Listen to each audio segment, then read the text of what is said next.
All right, are we live? Looks like we're live. Woohoo! Okay, so currently, or last stream, we actually broke, or I actually broke, some of the Hotswap switches that are on this keyboard, the NK65, and the problem with it is because the pad lifted off on the socket. So, we're gonna try to fix that. The pads that broke were on the Z key and the apostrophe key, that or the column key. So we're gonna see what we can do to actually, how do I say it, fix it, I guess, the best thing I can say. Unfortunately, I'm missing one component on being able to fix this board, and the way we can fix this board is actually to bridge the connecting gaps from the actual socket to a different socket. So the way it works, I guess I'll explain it when I tear it apart, is I have to pretend, oh hey Cray, how's things? I have to pretend that there is a wire, but the way I plan on doing it is by using the solder, as a wire, and hopefully that works, because this can easily break inside the keyboard. So there goes that, or there goes that plan. But first things first, of course, I did make some coffee, FYI. I made some coffee, and it looks really bad right now because it's been sitting for about 10 minutes. Mm-hmm. But we got that. I also have a nice mug of, because I'm bored, root beer. Ta-da! Root beer. Yeah. Awesome mug of root beer. Alright. So, let me hide the... Don't need opera right now. Okay, so we're gonna do that. We're going to heat up this while we are working. Actually, no, we don't want to heat that up quite yet. Let us remove the caps, because this doesn't have an on-off switch. I hate it. I wish it did have an on-off switch, that way I can keep it plugged and then just keep it off while I'm waiting on stream. But unfortunately, I can't do that. So we're going to leave it unplugged. And we are going to take this. I don't know how anyone drinks toothpaste tasting... You know what? How about... Actually, does it taste like... I'm curious now. I kind of don't remember it.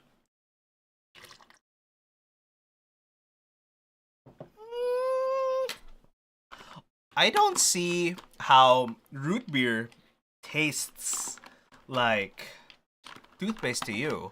But what toothpaste do you remember? What the heck?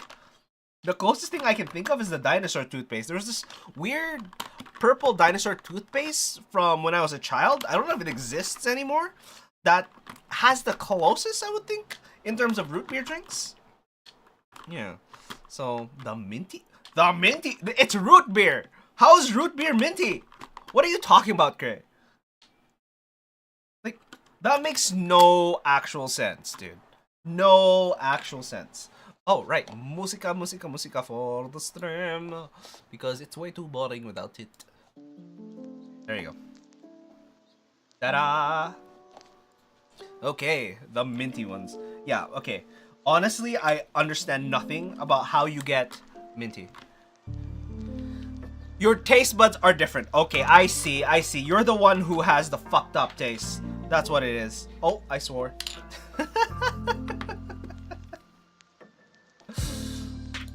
Oh my god. But still. Hey, it's been 4 minutes of the stream. It's fine. It's fine. Apparently, it's no-go if it's within 3. So, I escape death, I suppose. But yes, it's just one of those things where you're like, oh, I suppose that is a thing. Please, Gakko, you forgot to turn off your... Oh, yes, indeed. I forgot to turn off my filter. Yes, I have a filter. Yeah, as you can see, my filter makes me look really nice and smooth-skinned and everything. Turn my filter on. Oh, okay. Yes, indeed. I don't like streaming and then swearing all the time because it makes it a less kid-friendly stream. You have a child too. Come on. Your child. Can you imagine them growing up and all they do is swear all the time? Come on. And honestly, not the worst thing as long as they use it in the correct context. I don't mind children swearing as long as they learn it the correct way. Imagine a kid bumping their toe and going just like swearing. You're like, okay, that is legit. That is fine, you know? Yeah, but your kid's swearing. Yes, and they used it in the right context. That is fine. But yeah. Good luck fixing that. Nothing else messes up. I mean, there is a low chance that something will mess up because I'll be taking off these switches eventually. But I just need something to press on because I have to connect this and put them back together and see if it works. Worst comes to worst, I don't fix the other one, but you know, you've been swearing since he was under your stomach and you haven't stopped. Wow, what a horrible mother you are, I guess. Such a horrible person. Damn, what kind of mother are you? Swearing in front of your child. Your child, to be specific.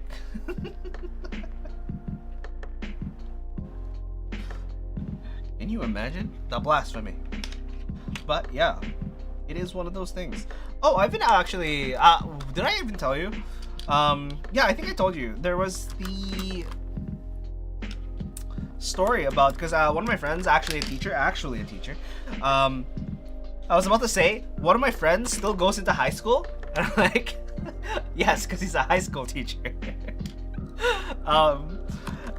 And straight up, he was told, basically one of the assignments he gave his kids, or students, so to say. I say kids because they're children. Let's be honest. They are children. Jeez. Was to create a Rube Goldberg machine, or a silly machine. No initial importation show. You know, it's one of those things you really don't want to be doing that. Initial person, whatever your name is. The IRL person behind it, like, I get it. Feels like a way to make money, but no, that is not a thing. Yeah, I would not. These bots are getting out of hand. I wonder if these are bots, because I think, what is it called? Twitch detects bots and they don't put it in your viewer, because I see them. You know what I mean? It's like, the viewers don't go up when someone like that chats or even subs. Yeah. So yeah, that's just the thing. And what was I talking about before that? Bots so rudely interrupted. Okay. There was a assignment for these kids to go ahead and create or draw a Rube Goldberg machine. And if you don't know what a Rube Goldberg machine is, it is one of those things, I mentioned this previously, I believe. If you know Freddy from the old Scooby-Doo titles, like the actual cartoons and stuff, not the new ones, basically, he creates traps, and those traps are those weird machines that does like one or two things that has no bearing on what it actually is, which is a trap. It could have literally been the trap by itself, but no. Fred has to make this contraption that hits a bowling ball, that hits a log. The log then rolls over and hits a stack of crates. The stack of crates... Oh, the music's a little too loud. I can lower that. Or maybe not. Maybe I cannot... Oh my god. No. What is it called? Glorious. Glorious.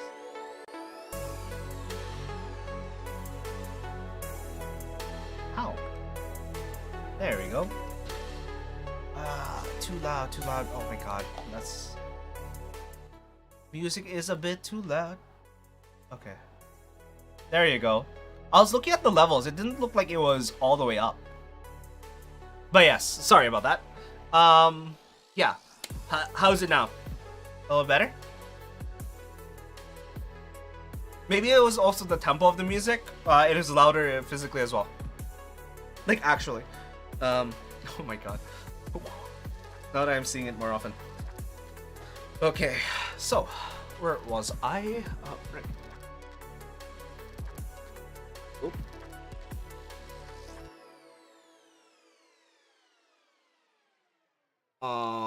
Hold up.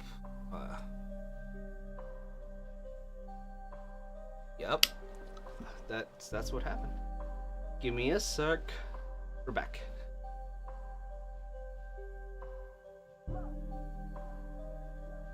Okay. Work? Now we're working. Okay, Jesus Christ. Okay. Yeah, I had to deal with my phone for a second there. Okay. But yes, I was saying about Fred's weird machines, right? So Fred's weird machines are literally one of those Rube Goldberg machines where it just does a bunch of things to end up doing nothing.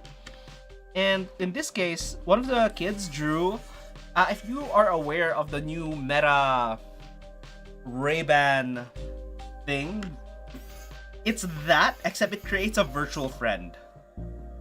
It's one of those sad times where I think to myself, man, even kids these days can't get a friend, so they would rather have glasses with a virtual friend that helps them. God damn. Can you imagine? That is both, it's really frightening, honestly, that kids are feeling that they can't be around people. Then again, when I was a kid, I felt like I could not be around people. I didn't want to be around people. I still don't, to be honest. Let's be real. It's one of those things where I'm going, yeah. But it's kind of sad that one of the first thoughts they have for a Rube Goldberg machine or a machine in general is literally to have a friend. You know? It's kind of saddening, honestly. Why are you not falling? Why are you not? Come on. Ah, jeez. There we go.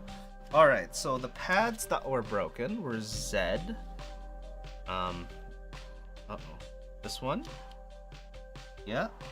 Wait, why does the pad not look lifted? Oh yeah, because the lifted pads are... Wait, what? Z would be... So this is shift. That's... Oh. I'm upside down. That's why. This is Z over here. Where does it show? Yep, that is lifted on that right hand side. Okay, so I'm gonna pull this one out. Pull Z out. Like, that would be the sole purpose of the glasses. Yes, the sole purpose of the glasses is to have a virtual friend. Because you're too old to have an imaginary friend. So you make glasses that would become your friend because you can see them. Only you see them, by the way. So there's that. Okay. Now we got number one. That way we can indicate. There is a second one. I can't remember which one it was. It's one of these. I think this left one here. Yep, that's it. That is it. Alright. So only half of the pad has been removed. Therefore, we can kind of figure out which ones are missing.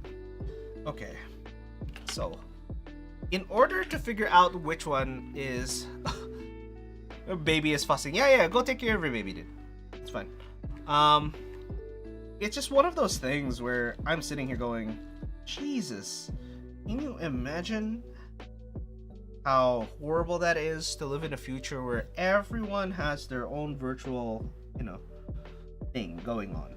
Okay, looking at the traces, it goes here, goes down, goes there, here? Okay, I'm gonna open up Via, see if we got the right combination. Put this on the bed with my tablet. See where this is going. Key tester. Yeah, there we go. So if I went from here to there, because that looks like where the trace is going. It went to R11 up and then somewhere over there. So if I bridge this gap and this gap, does it press a key? No. Then this gap Oh, I need a switch in it, don't I? Oh, I see. I believe I need a depressed switch in it for it to go through. Oh no, I need the opposite side. Yeah, I can just do that with the opposite side. Oh jeez. Hold up. Okay, you know what? I'm just gonna use this one. That way it's a little, it doesn't get in the way as much. Alright. There we go. A little less in the way.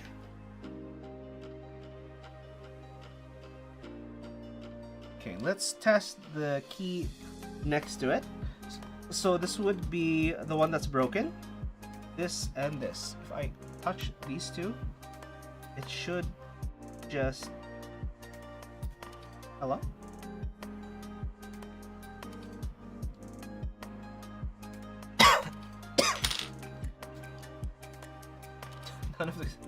None of the switches work. What?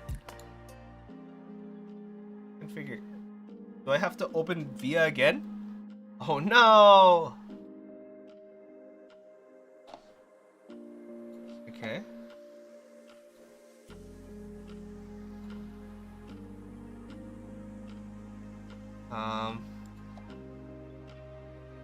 Let's see.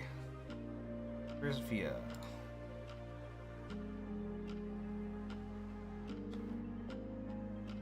Okay. Searching for devices. It's not spotting it? Is that what's happening? Do I have to plug it in again? Is this only providing power? Come on. Work. As you can see, all the LEDs. Oh my god. Bright all. That is so bright. Honestly, I can't even find the NK65 anymore. What the heck did I press? Did I press something wrong? Oh no! I broke it even worse. Oh no. I was trying to fix this 2 buttons. 2 buttons. What happened? What is going on? Okay, maybe it's just this. All right, let me plug it back on the cable I had earlier. Maybe. Oh, it's a cable. Okay, maybe that cable's unplugged. But why is it providing power? Oh, that's so bad. How does that even work? Oh, I heard that. Ah, Jesus. Okay, so let's see. If I press this as a button. Oh no. Is that? That's a lifted pad. Oh no, there's another lifted pad. Jesus Christ. How does that work? There's 2 lifted. There's more than 1 lifted pad. So NK65 has a lot of lifted pads. Great. Okay, let's see if this works. Okay, that works. And this obviously shouldn't work, but if I go here and here, that should work? No? Oh, this is gonna be way too wide. Wait, I don't like it because it's way too spread, but this and this and this. Oh, okay, so I have to bridge this like these 2 contacts. The right-hand side to the right-hand side of this very specific switch Kailh socket, because this is the one that's broken. Like you can see it kind of move. It wiggles around to this side, unfortunately. It is that side, right? Okay, so come on, spread, open. There we go. Yep, that's it. Now for Z. So I know these 2. So I have to get that left-hand side to over here. Yeah, so that left-hand side to over here. Now, that way I can actually fix the Kailh Hotswap socket. That's how it'll work. But now for Z, I can follow the trace. Which one was the wiggly one? Okay, so it's the right-hand side that's broken off, as you can actually see. It is completely lifted off. Right there. I don't know, I can't see personally, but yeah, it's right, that one. It's lifted off. So from over there, okay, this is the annoying part, because with this one I can figure out, but this I can't even see the lines. There are no lines going to it, so it's much harder to figure out. Okay, but the left-hand side has a line connected to it, and I can try to figure out from over there. Okay, so if I follow that line, I don't think you can see it on the camera because it's tiny. It is minuscule. But the other half seems to be going somewhere over here. So let's try and find out if that works, because I can't quite see it. So we shall try left-hand side to here. No, that's shift. To here? Nope. Left-hand side to the other? No, that's X. So where does this go down? Does this go down? Because if that's shift and that's X, then where does this go? That is crazy. I don't understand what the logic for this board is. Here and then here.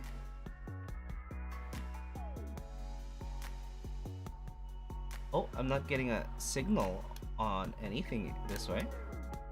But if I go from here to there? No, that's still left shift. From here to... No, but here to there, that connects the two bridges. So this to this is shift. Therefore this, which is this to here? No, that's X. That's X. Then where's the rest of them? No? Oh, do I have it? Oh, I found Z. Okay, Z is from the top to the bottom here. So I would need to connect this section to this part here. Alright, I figured it out. Now is the hard part of actually trying to fix the darn sockets now that I know where it goes. And it's the most confusing thing, because you can't see this. Like, you can see the traces, but this disappears. This goes into nothing, as you can see. There's no other traces. Like, I'm gonna shine some light on it. There's no other traces. You can't tell. So this actually connects to here. So I have to connect this to this. All right? And for the other one, I have to connect this to this. Therefore, it's gonna be relatively hard, but you know, we can figure it out. It's gonna is what it is. All right, let's put these aside, and we can push this and start heating things up. While that's heating up, I'm gonna have my coffee. But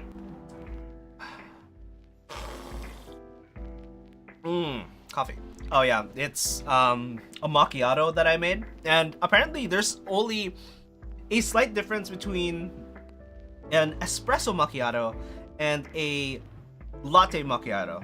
No, I mean, not a slight difference, it's a huge difference. But if you've ever went to one of those specialty coffee shops, well, basically I'm just waiting for this to heat up, and one of those specialty coffee shops, you might get a macchiato that is much smaller. Like if you order something like a caramel macchiato from, let's say, Starbucks or a Tim's, or something like that, what would happen is you would actually get something like what I just showed you, one of these.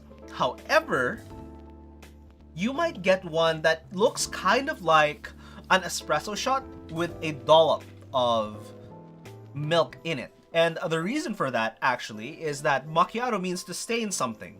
In other words, a latte macchiato is just, what is it called? Milk with a shot of espresso in it, because you stain the milk with an espresso. And an espresso macchiato, on the other hand, is espresso with a dollop of milk in it. That's why you see that difference there. Okay. All right. I think this is not hot enough.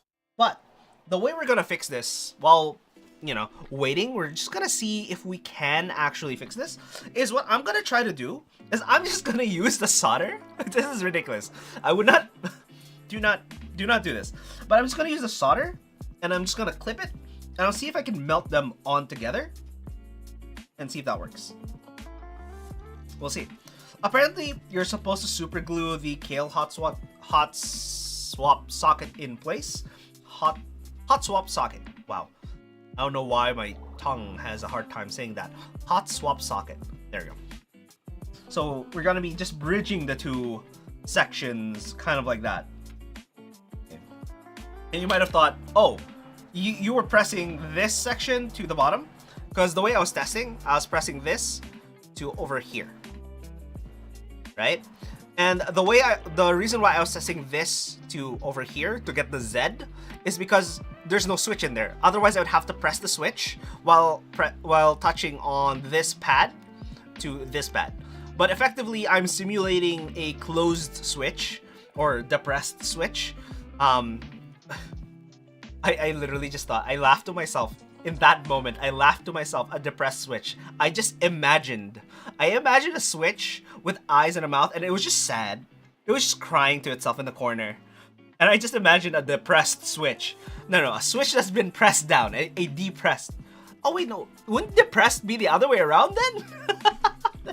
Oh my god, no, why?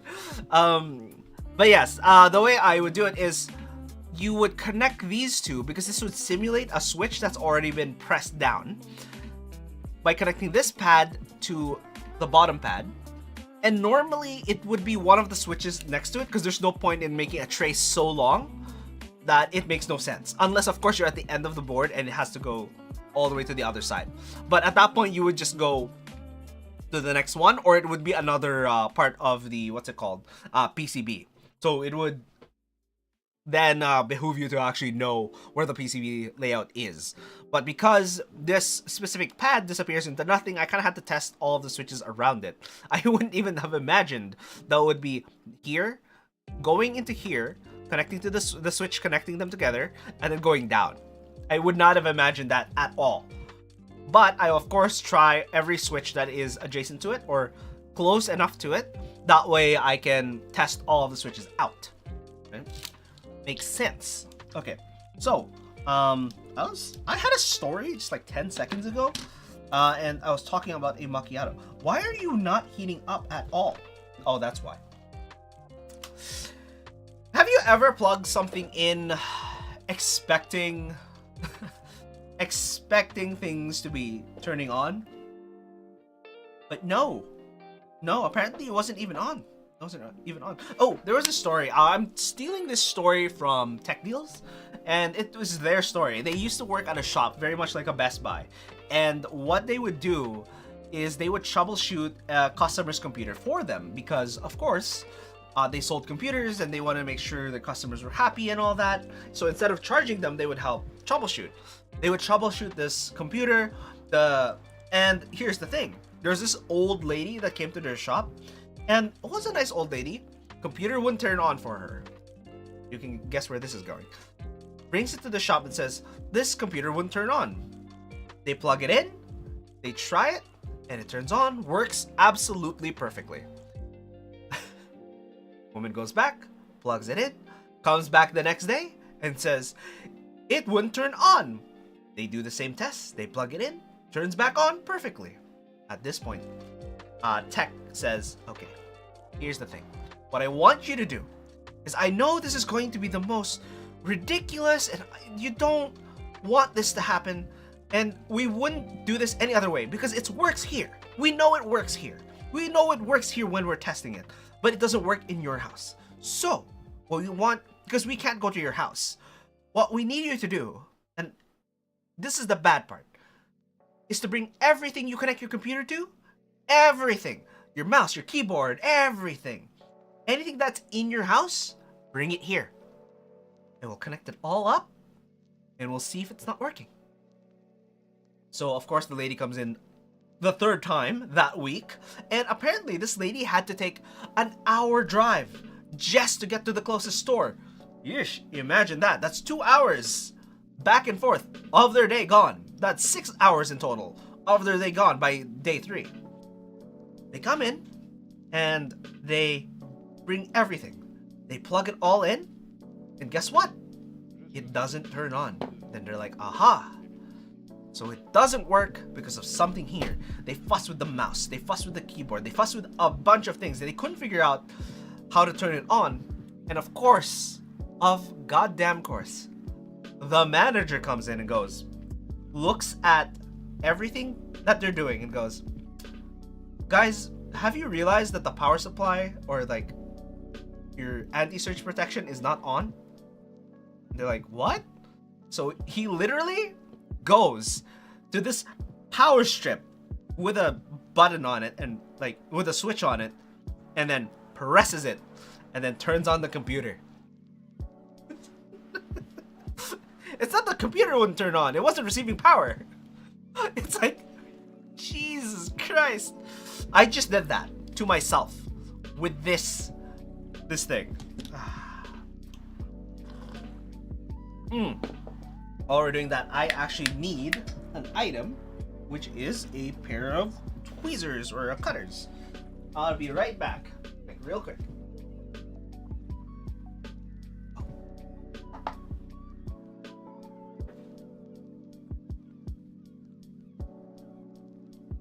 Alright, so I'm back immediately, because of course, this is it. Alright, so this is my trusty old Leatherman. I actually like this thing. I've had this for maybe 10 years, I think. Either 10 or 7 years. I'm guessing 7 because I kind of remember having this in 2017? Question mark? I think 2017? I don't know. But yeah, I've had this for so long. I love this thing. It is awesome. Okay. But basically what I'm going to try to do is have, oh my god, of course. I straighten it out and it falls apart. Okay. Is cut this in a manner that I can melt some of it and the other half will be fine. Okay. Because apparently this is one of the few with flux inside. So now that that's cut open, I can bend a specific portion. I wouldn't do this. This is a temporary. This is not a permanent solution. Anyone trying to follow this, this is not a permanent solution. Using your solder as a wire is not a permanent solution. Okay? Not only that, it is hard to do. And I do not have the adequate skill to perform it properly, but I'm going to attempt to anyway. Okay? Do you understand? Anyone who is there, do not bother doing this. This is not a worthwhile endeavor. And I screwed up immediately. Because I'm supposed to make, you know, kind of like a space bar section. I did not do that. Alright, we'll twist it the other way. There we go. I don't believe there are any crazy components in between. Nope. But effectively, I kind of just want enough to have some solder in it. There we go. And now that we have some solder in it, hopefully we can bridge the two contacts. Once those two contacts are bridged, we should be able to use it as a normal switch. Normal. Very normal. So normal. In fact, that you'd be surprised how normal it is. Ridiculously normal. Of course. Nothing crazy going on whatsoever. Alright, I'm just gonna hope that this is hot enough. Alright, I'm gonna see here the solder pad. Solder pad.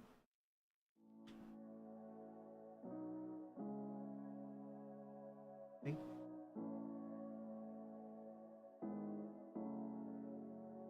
There we go. Oh, it's connected! I believe it's connected. I believe. No! Okay, that's one way to connect it. Alright. I'm gonna push that down there.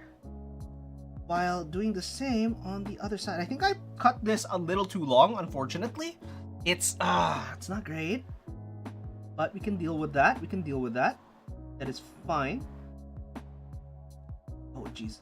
No, just don't. Yeah, maybe I should have super glued it together. Maybe I should have super. I'm starting to think I should have super glued it together, but you know, it is what it is, and I'm not about to correct my mistakes now. because I have committed way too hard to it, and I have made a grave mistake. And even though I know I've made a grave mistake, we shall continue on forward, because we are fools. Just like everyone else in history. People who flew to the moon, you're a fool. You'll never reach the moon. We reached the moon!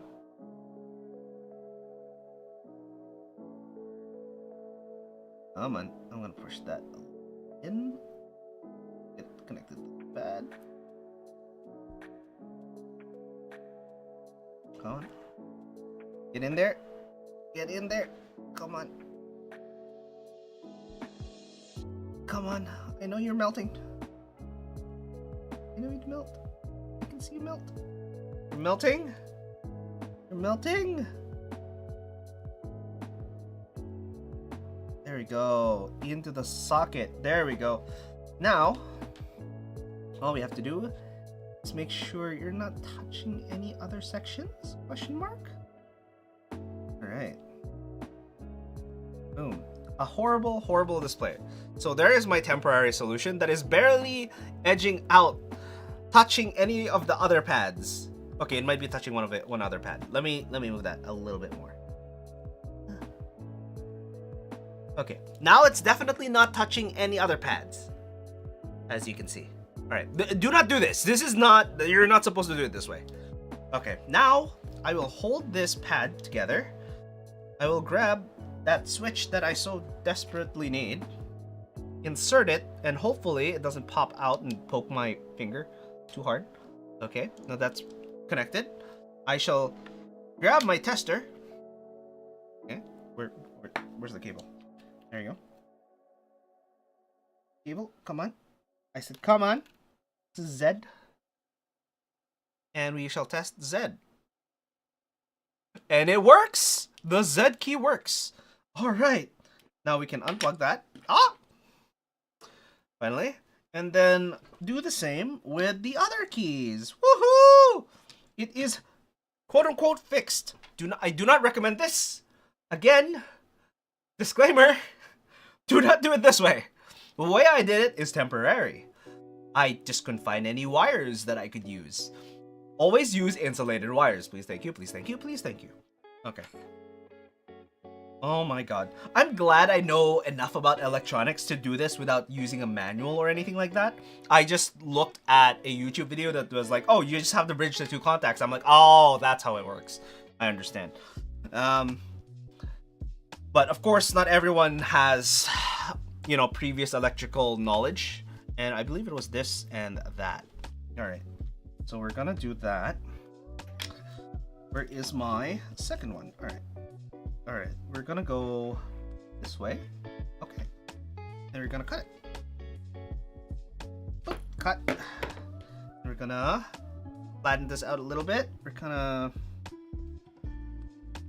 push this through like that, and we're gonna push the other one a little the same way. We are then going to grab, I think above would be the best route. Yeah, I think above would be the best route, because as you can see here, if I go under, I'm gonna hit maybe 1, 2, 3, 4 different pads, but if I go over, I can only maybe hit the screw. So I'm gonna go over instead of under. Over seems to be great for this application. And hopefully it goes fine. It goes fine. The unfortunate part is I have to hold that and then solder it together. Please work. Oh my god, it kind of worked, kind of, not really. How do I do this? There. No. It's melting too fast.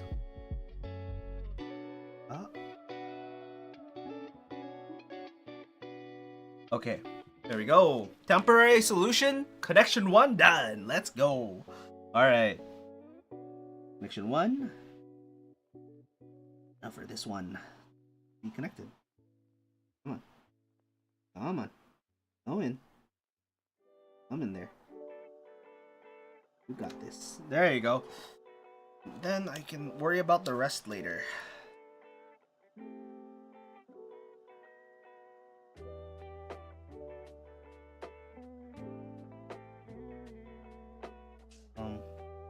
think it's connected. Kind of connected. Yeah, it's kind of connected. All right, it's connected enough, basically. All right, so those two sections are connected. I'm going to bend them so that they don't touch any other item. Oh my god. I literally bent them this way. Now I'm really close to the top sections of the PCBs for the RGB, and we don't want any of that. So we're gonna bend them a little bit more than I intended to. Push them flat.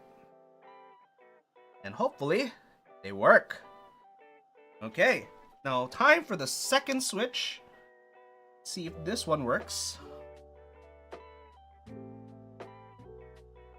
Oh, no, that's not it. That is one of the old switches. Do not want. Okay. There we go. We press down on them. Okay. And now time to test it once more. And hopefully it works this time. Better work. God damn it. Where are you? There you are. Come on. Yeah, man. Don't make me burn myself. God damn it. Where are you? Alright. There it is. Now it's connected, and we are going to try it. Oh, it works. Oh no, it doesn't work. This is the switch, right? Yeah, this is the... No, it does not work. Okay. Now, time to bridge the two and see if it is that specific one. Oh, it's not even the right... Oh, I see. I bridged the wrong switches! Great! It's the other way around. It's the farther one by the looks of it. It is the farther one. Okay. That's easy enough to pull off. And I did. I literally just pulled it off. Quite literally. Oh! Don't you dare! I almost burnt my screwdriver there. Okay. Yeah, it's not reaching. I'm gonna have to take this off entirely. Okay. I'm sorry, other switch. Are you now bonded? Do you just work normally?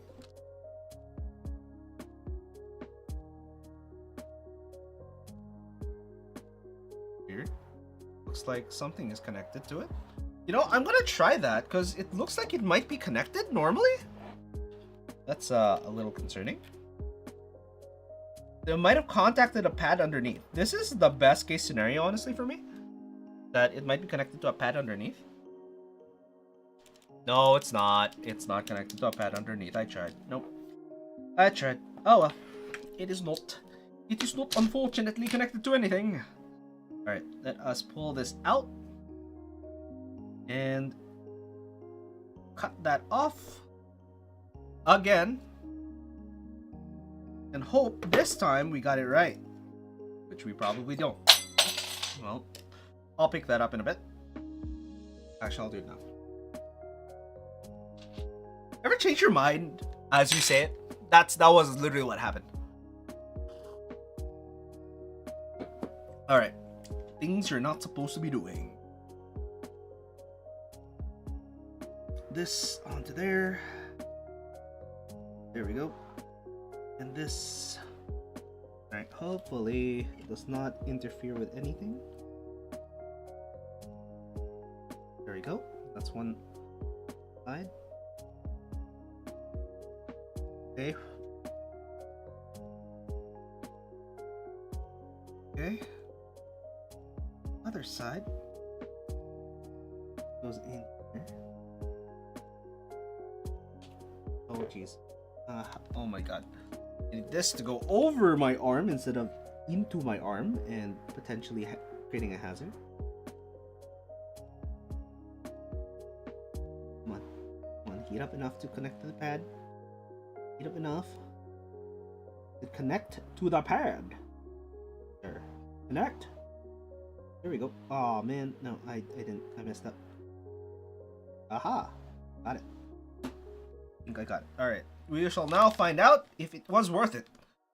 Alright. Now you connect properly. Connect. There you go. And then we shall test it. It still does not work. What is the correct key for this? Now I am constantly hitting right alt for some reason. What? Don't tell me. Was the broken one the left side? I'm constantly hitting right alt right now. If I do this, this. Okay, you know what? I'm gonna cut this off and find out exactly which pair. This is literally a second time. I don't want to screw up a third. So I'm gonna undo this. Come on.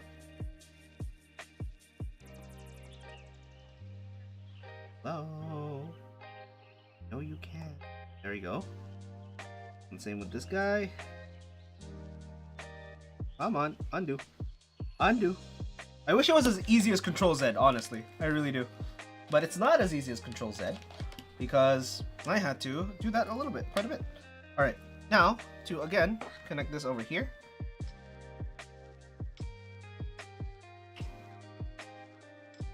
Alright.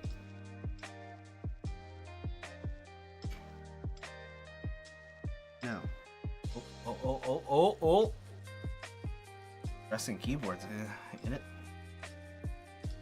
From this side to over here.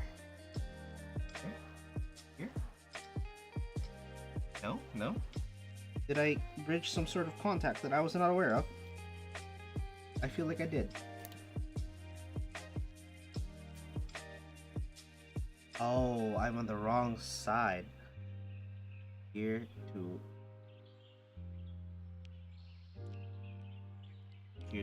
here. What? What was it? We did this just earlier. Oh my god. Here to here? Here to the other side? No? Is it here? No, because this trace... Oh yeah, this trace goes down. Up. So here to here. No, we're not even getting anything out of this. What is going on? That's the section that's broken. So I was connecting to the wrong side. Uh-oh.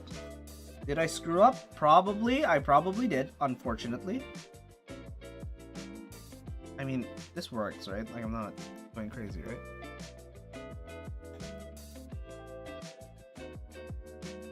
Oh, it's just not. Come on.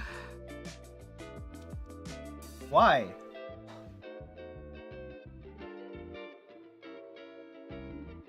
There we go. Jesus Christ. Here to... Oh wait, no. It's from here. That's H, apparently. Or nothing. Could it be nothing? Could it be this?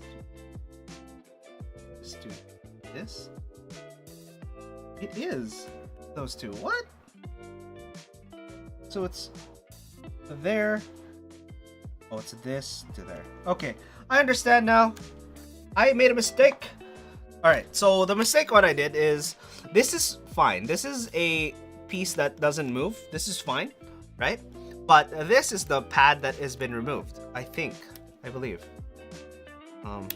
Because you can see the weird scarring that is on it, and that's the only one that moves. This one, not so much. Because as you can see, this one wiggles a little bit. So it's from here to over here. That's the mistake I did. I was doing this to there. So it's this to here. Okay. So I was correct on the left-hand side one, and it's definitely much shorter than I thought it would be. But at the least, we kind of know where we're going now. That's excessively long. Can I use this old one? Kind of. We'll find out. Yeah, looks like I can use it. And we're gonna just get that to connect. It's gonna be relatively hard. Come on. No. No, you can. Come on. Come on.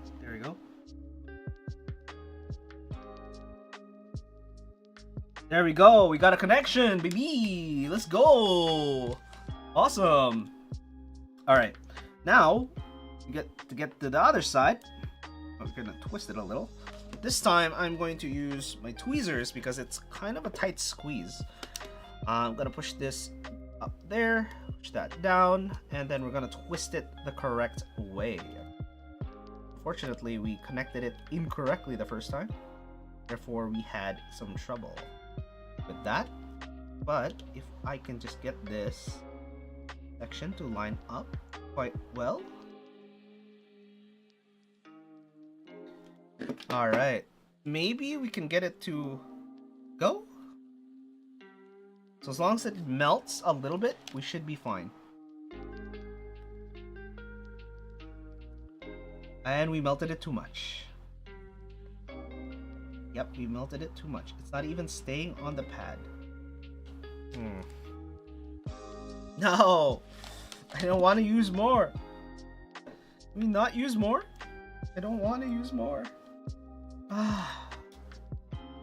Do not do this at home, children! Okay. Hopefully the pad melts it instead. Question mark? The pad melted instead? Please and thank you. Okay. Touch, then stay on the pad. No? No? Oh my god, it really doesn't want to. Alright. Oh, or it does. It did! Oh my god, it did. It just attached on the outside. Alright. Moment of truth! Let's see if this goes through.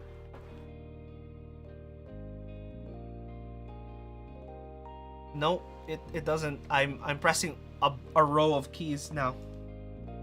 An entire row that I don't understand where it's coming from. Entire row. Okay, again. Oh, no way! That is connected. Holy bejesus. Okay, if I connect it to here.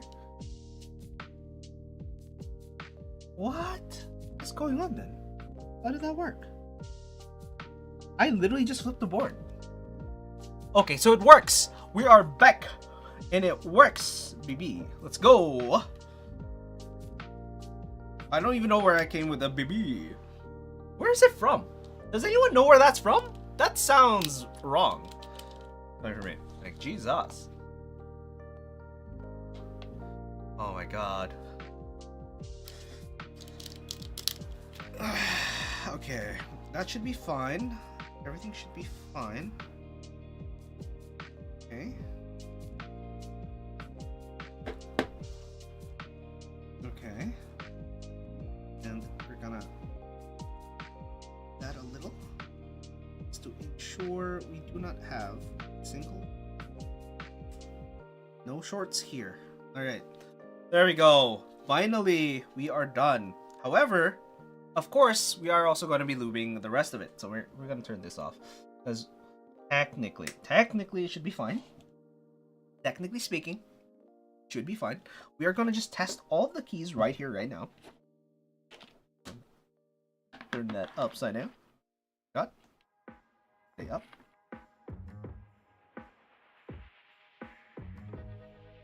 Come on. How in the world? Can't fit in the hole, sir. There we go. Now. Oh my god. Do I really have to go back to configure? Sorry. There we go.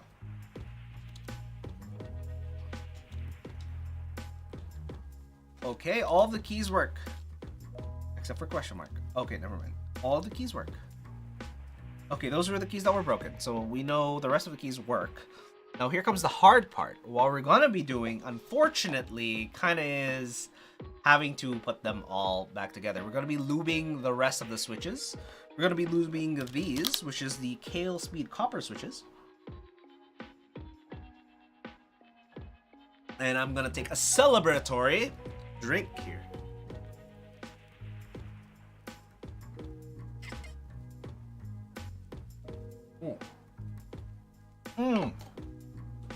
Yeah! Yeah, let's go. All right. Finally, all of it works. Now we can just pull all of these apart. Have to be careful.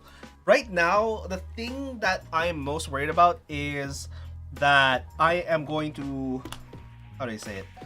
Break these switches, because these are easy to break. Because if I push down on it, as you can see, it still wiggles a little bit. In other words, this is not tacked on. I probably should tack it on.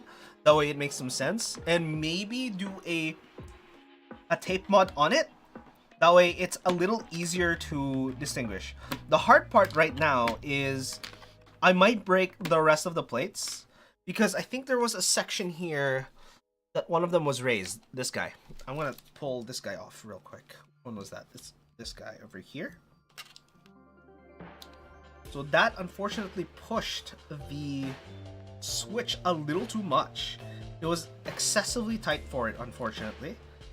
So it got pushed. So I have to support this one in particular. Oh, I hope I didn't just break it there. Oh, I just did. I just broke it. Which key is that? That would be the letter A. That is a... Wait, no. That would be letter Q. I'm gonna fix that. Alright, Alright, it's one of those. Oh dear. It is connected this way. It goes over here. So I'm gonna guess it's up there. Alright, on the plus side, I know what I'm doing now. On the downside, I broke another one. That is ridiculous. What? How does this happen? Why does this happen? Okay, novel keys? QA? Not that great. Alright, so this is the broken one. Again, yep, that is a broken one. So it would be here to here. Okay. So this over there. Okay. I understand. I shall do my best. Oh, I have a long piece! Let's go! And I have to turn this back on because I realize I don't have it on. Alright, now it's for some root beer.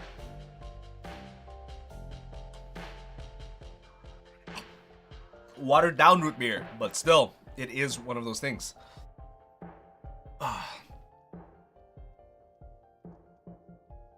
Oh my god, though. It is one of those crazy things where you wouldn't think it would happen, but it did. A couple times now. We'll have to wait, unfortunately. I think I was talking earlier, just to go back into the initial topic, regarding that kid that designed a Rube Goldberg machine, and I talk about Fred making these weird machines that end up being like pushing a lever to activate a trap when you could have just pushed the lever to activate said trap. So yeah, I was talking, and Cray mentioned as well, where it was, what's it called? Yeah, that's the sole purpose of the glasses they made. Basically the glasses is they made a Rube Goldberg machine, and the Rube Goldberg machine that this kid envisioned was a glasses or a pair of glasses like what I'm wearing right now that would actually create a virtual friend for you to talk with and converse with and whatnot, and you're the only one who can see it, aka it's an imaginary friend that isn't so imaginary. Let's put these back, make it easier on ourselves. But effectively, what would happen is, what I thought was, oh, that's kind of sad that even kids nowadays kind of feel like they can't, you know, befriend anyone in their class and whatnot. Or it's a silly machine or a Rube Goldberg machine because it's ridiculous. Why would you need a gadget that creates friends, right? So I don't know which one's which, unfortunately. Okay. Do I do the rest of it? Waiting. You know what? While waiting, we can actually pull out some of the switches. But yeah, no, it's a sad thought if you think about it. Where, man, children these days have no clue. No clue how it is. So, I have no idea. What do you do? What do you do if your kid thinks, oh, the only way I can get friends is by inventing one? Quite literally, inventing a friend. That's the only way I can get friends. What do? You can't do anything other than teach them how to make friends, aka socialize with other people who exist in the world instead of, you know, with people that you don't know, I suppose. Okay. There you go. Holy Jesus. Does anyone here have kids other than Cray? Because I know Cray, with her kid, is just a little much sometimes. I find it a little much. Always crazy with them. Because it's like, oh, my baby did this, my baby's there. Other stories, literally. Oh, there's one thing though. I recently had a friend who says that they've encountered a person who literally told them they wanted to go. And I was just like, why? Why do people do this? Why do other people do this? It makes no sense to me. But I guess it made sense to them. But anyone who actually was gonna do it, unfortunately, wouldn't tell anybody. That's the thing. Woe is me is the unfortunate part. Okay. I think this is hot enough. Yeah, this is hot enough. I can kind of feel it. Alright. That was the A button, which is over here. Oh. There. And then I have to... oh, it's unstable now. Yeah, I'll do it. Everything else. Let me pull all of this out. Pull out. Pull out. Pull out. Alright. That way I can actually get into a balanced section. Jesus. Some of these are excessively tight. I think that's... You came on to hear that. Yes, of course. Like, it's one of those things. Why would you come back to that? It's horrible, right? Like, why? Why would people do it? Do you know? Yeah. Oh, I also have a friend visiting from a different part of Canada. And this friend, I kid you not, owes me 500 Canadian rubles. 500 ducks. 250 toonies. You know, just to name a few. I've even told him that, hey, dude, you can literally just pay me $10 a month. I don't mind it, like, just as long as I get the money back. But no, the dude literally sent me $50 one month, another 50 another month, and he literally just friggin'. Oh, is he gonna show up? No, that's what I don't know, because this guy literally says, oh, I'm totally coming over next this year, and it's been 5 years, and he's done it about every year since then. So it's one of those. I think you are, buddy, but you know, more power to you, I suppose. More power to you. Where'd that piece go? I had that piece. There we go. Okay. Yeah, some people are like that, and I don't like it. It's horrible. Oh, the trace was inside. That is so sad. The trace inside. I don't know if you can see this. Oh my god. The trace inside? Yeah, the trace inside actually lifted up. Ah. Yes. Okay. Yes. Also, did he send you those 50s years after borrowing it? Yes. That was a borrow, guys, alright? That was a borrow. I was like, yeah, you can borrow that. What was I gonna do? Give the guy 500 goddamn bucks? Like, no, of course not. What the hell? Who does that? Like, I'm a nice friend and all, but I wouldn't do that. Like, come on. That is horrible. And also, why would you be that guy? Why would you want to be that guy? Like, you don't want to be that guy. You know? You don't want to be that guy. Be like, oh yeah, I borrowed money from a friend and, you know, I never paid it back. What the hell, man? Why would you not pay it back? You know, at least pay it back. Jesus. But no, guy didn't even want to pay it back by the looks of it. And yet he's taking flights out of nowhere. Seemingly nowhere. To just, you know, hang out, you know? Be old buds again, I guess. Yeah. Not with that, I was playing Apex at one point, and literally this guy goes, yeah, you know, things happen, yada yada yada, blah blah blah. And I go, out of nowhere, kind of out of nowhere. Yeah, so about that $500 you owe me, you know, you can send me like a tenner once in a while. It's fine, you don't have to worry about it.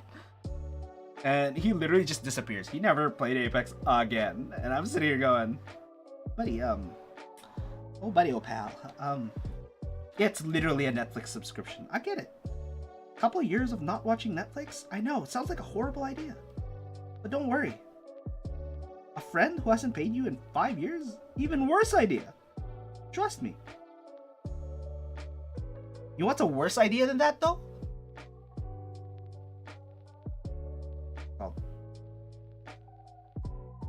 He also got mugged and almost made you lend him for more money for his equipment? Wait, he did? How do I not remember this? Why do I not remember this?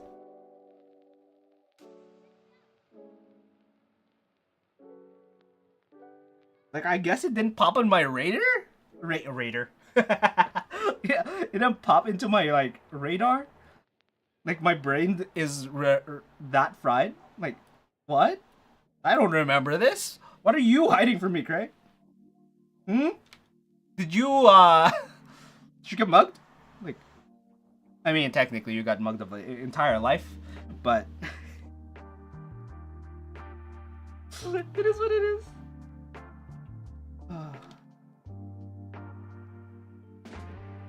Oh yeah, he asked me to check on a store if I could buy him stuff. Yeah, that was a thing. That was weird. I was like, don't you owe me money, buddy? Like, hello? But apparently not. He doesn't owe me money. Honestly, I should have said, yeah, I could check it out and he could just pay me and I'll, you know, what did he want to buy? And I'll just take the money and never buy it for him. And go, yeah, didn't you remember you owe me like a couple $100? Like, hello? I should have done that. I really should have. Maybe I should have shortened that. I should have shortened that one. That is crazy. That is one long bit. That was way too long. That's way too much. Yeah, no, I'm just gonna cut that. I'm gonna cut that. It's good. I'm gonna cut that.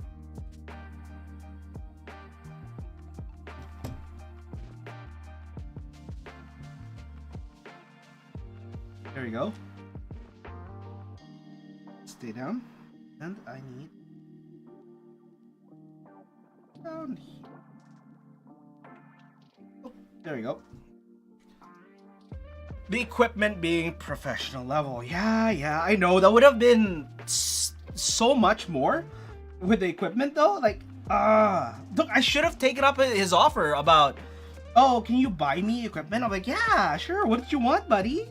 Because that professional equipment would have been hundreds and hundreds of dollars. That would have recouped some of my costs, dude.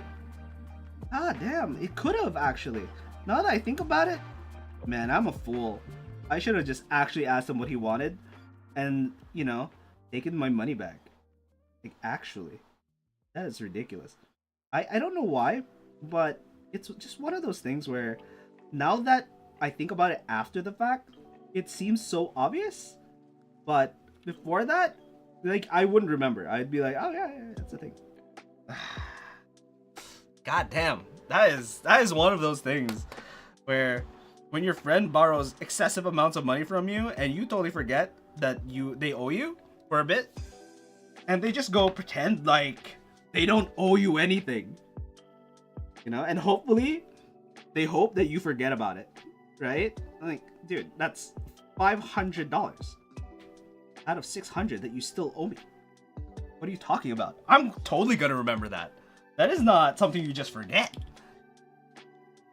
Who borrows $600 and goes, it's no biggie? Like, why?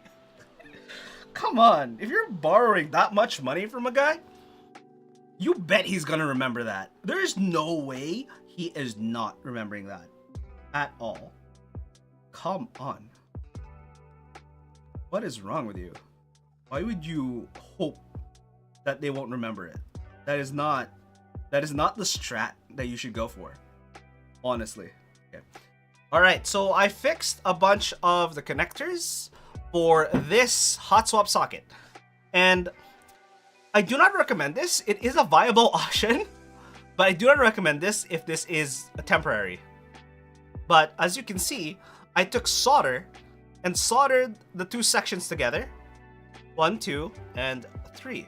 So this is the NK65. This is not a beginner keyboard I would go for if you are actually going to try and use the Hotswap functionality as often as I did with this. I haven't had the same issue on the Mark 65, and hopefully not, but from now on, what I'm going to be doing is literally actually taking it off or removing the back section and actually holding and supporting these Kailh Hotswap sockets because it is terribly fragile. Holy Jesus. I didn't think it would be the case, but apparently it's fragile. Fragile enough for me to need to fix them, unfortunately. A single board. One board. This is one board.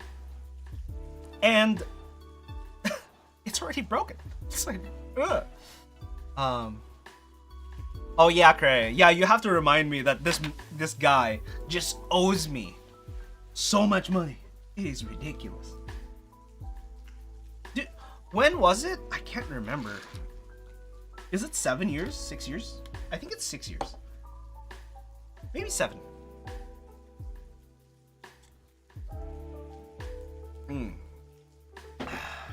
Jeez. 7 years. Can you imagine owing a guy for 7 years and paying okay. To be fair, he didn't pay me $0. He paid me 100 out of 600, okay? 2017? 7 years. So this guy has for 7 years evaded effectively paying for any of the money he's borrowed. That is ridiculous, and I would not recommend letting people borrow more than $100. I've literally actually had friends that this is relatively fine, where they owed me about $200 in items, right? Was it last year that he paid the $100? I can't remember, but yeah, no, I have a friend that gets, because what happens, I have a D&D group where I would join in once in a while, and not join in, actually I'm there most of the time. I do host it at my place sometimes, and what happens is the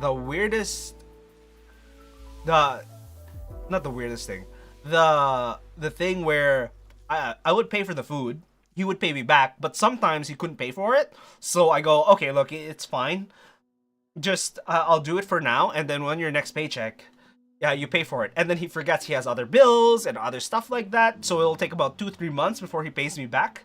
But in the meantime, that's kind of just accumulating, so it becomes about $100 to $200, and it becomes unfeasible. And at this point, I've told him, look, if it goes anywhere near $100, I'm stopping you right there. Like, don't do it. Like, I understand, but at this point, I'm imposing a limit for you, just for your sake, because I don't want you to go over. And if you're borrowing other people's money, like straight out to pay me for other things, stop what you're doing and don't do that. And geez, like this guy, at least he pays, but my other friend literally owed me for apparently 7 years, $600, and has only paid $100. So I would not recommend that. It is horrible. I don't think that is a viable strategy. Oh, let's test the letter A while we're at it. Oh. You know what? We'll test it when we get there. Let's put that PCB to the side for now. Let's clean off this thing. I think this is not hot anymore. Oh, it's relatively hot. I wouldn't touch it still, but we'll unplug it. Unplugged. All right. Ta-da! Now that it is on, you still consider friend what surprises you. Okay, look. Here's the thing. My vocabulary, despite being expanse, relatively speaking, in my brain, friend and enemy are the only two things that exist. I don't have acquaintance. But technically, he would fall under the friend category just because he's not an enemy, but he's not really neutral either. Like, to me, neutral is I don't know about you. Like, literally, I don't know who you are. Friend is like, I know who you are. And then enemy is I hate you. I don't hate him, but I don't exactly like him. Therefore, he falls into neutral, kind of. But because I know him, he then falls back into friend category. Not the best, but he is enemy. Okay, look. You're not wrong. You're not wrong. The way he's acting, that narcissist, absolutely, you're not wrong. But, you know, benefit of the doubt, he might be a complete idiot and ignorant to the fact that he owes me $500. So if I bring it up to him and he pays it in full, sure. No, you hate him enough to burn his phone. I don't even hold any of his photos. What are you talking about? You're the one holding one of his photos. That is completely different. It's completely different. Oh my god. But yes, I would not recommend anyone to let people borrow an extensive amount of money anymore. Honestly, I was fine with it before because I would get return out of it. You know, at this point, if he pays with interest, okay, that is fine. I don't entirely mind. Sure, if he pays with interest. You know what I mean? Okay. But at least pay your debts. And don't ever borrow money from other people. Please and thank you. Anyone out there still listening? Never ever let anyone borrow that amount of money, especially if you don't know their lending habits, because it's the first time I let him borrow any money, right? So if you're lending things to anyone, no, just don't do not do that. Okay, all right, now that's done. I'm going to clean this up. Why is my garbage so far? It's supposed to be over here. I'm here. And I have a garbage can. Quite literally. Ugh. Why do I show that on screen? Just show your garbage on stream. Yes. Indeed. Alright. Now that we're here, now that we are done with that, we are... Oh, Jesus Christ. Put that back. Put that back.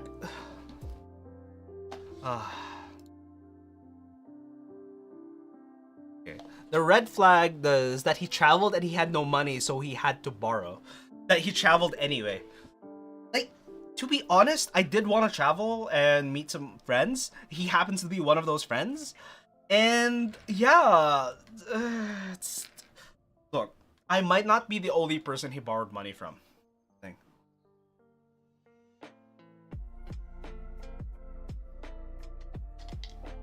I believe that. I highly believe that.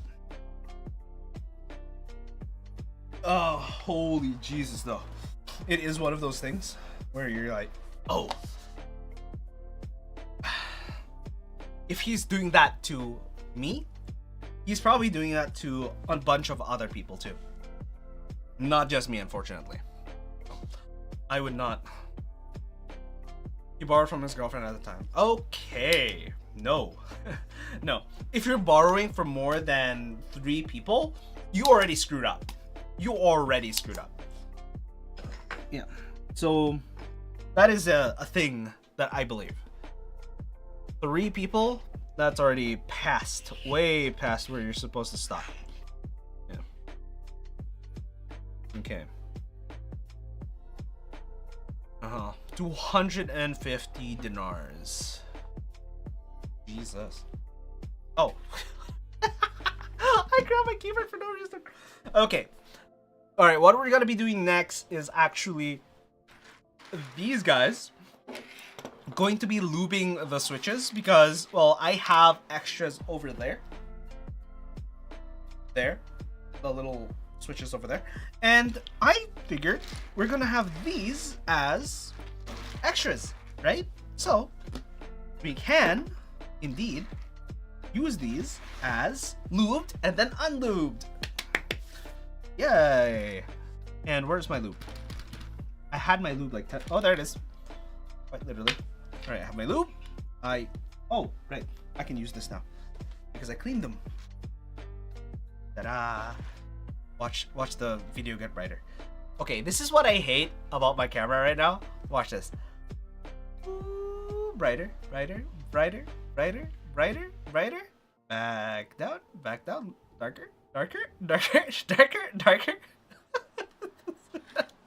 It's like a manual adjustment slider. It's horrible. There you go. Now it's bright again. Okay. So we're gonna put that there. Okay. Oh my god. Yeah. And apparently this is twisted. Hey, manual contrast. Indeed, it is manual contrast, unfortunately. Speaking. Oh, okay. There we go. A little bit of that. Okay. Now we are going to open all these up. And where is my tools? There they are. Okay, so we got this switch opener. It has been an hour though, and a half. Because this is gonna take 2 hours, and I only have an hour and a half. This might take 3 hours. Do I do it though? That's the question. You know? Because if I open this up now, there's no stopping. And I have a video to edit. What do I do? What do I do is the problem. I have about an hour and a half. But, okay, what time is it actually? It is 54. Almost 9. 10 and 30. Okay, we'll try to do this as fast as we can. Instead of debating about it, let's do this as fast as we can. We're gonna do it anyways because I'm a fool, and you know, fools never last. I have to do a bunch of other things, but you know, here goes nothing, I suppose. All right, let us go. Hopefully we can do this quick. And oh, it's the Kailh one. I forgot because I was using the Gateron for so long. I just grabbed the Gateron. Luckily, I have both. All right, so we got the Kailh opener. I wish I had a better one, honestly. There's this, and there we go. Oh wow, this is not as nice as the other one. The other one holds it together. Kind of. Oh my god. How do I open this properly? I just press it down and hope to god that the other side opens as well? I do. I have to press it down and hope that the other one opens as well. Are these dry? Are these lubed at all? These are not lubed. Weird. Okay. Ducky really should lube their switches. You would think Ducky lubes their switches. Ducky does not lube their switches. That is a weird... I didn't think that was a thing. I didn't believe that Ducky doesn't lube their switches, but you know, it is what it is. There we go. Okay, quick and dirty. There we go. 1, 2, 3. There we go. Gonna open all these up, right? Because it's this way. It's the other way. Press it down into the switch. Down into the switch. Oh my god. Okay, I do not like Kailhs. I do not. Why? Why you be like this, Kailh? Is it skill issue? I think it's skill issue, honestly.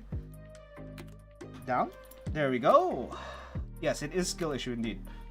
There we go. How is that sticking? There we go. These are bone dry. Holy Jesus. Why are these bone dry? I don't understand.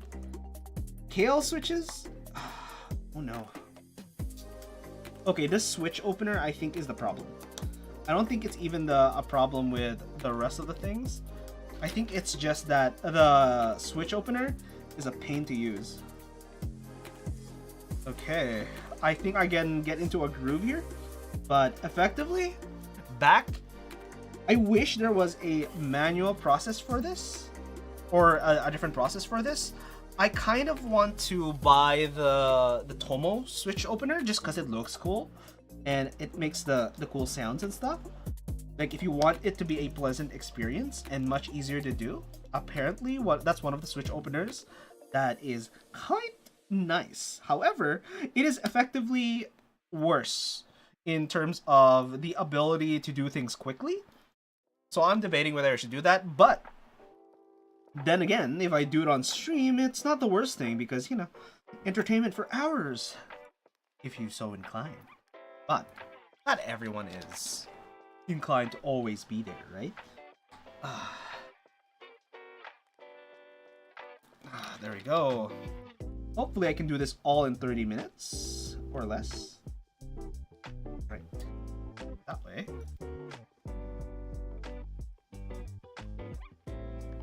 There we go. Yeah. We were always slandering a friend earlier. That's all we were doing, unfortunately. But it's one of those things where borrowing money is bad. Do not borrow money. Mostly because you're using future prospects at this point. And same goes with credit. The thing is, when I have money, or when I had money, or even now, right, is I split it into basically 3 categories. Okay, so the first category is what I need to be alive, aka house, food, aka rent, food, and travel if required. For example, transit for me, because I don't really like, car is fine, I can drive. However, it's way too expensive to drive, especially with the gas prices currently. But effectively, anything you need to even go to work is what I'm saying. So that is the first, or to live in particular, work is included. That is the first part. The second part is going to be the rest of the money cut in half so that you can do whatever you want in it with it. So that's 2 parts now.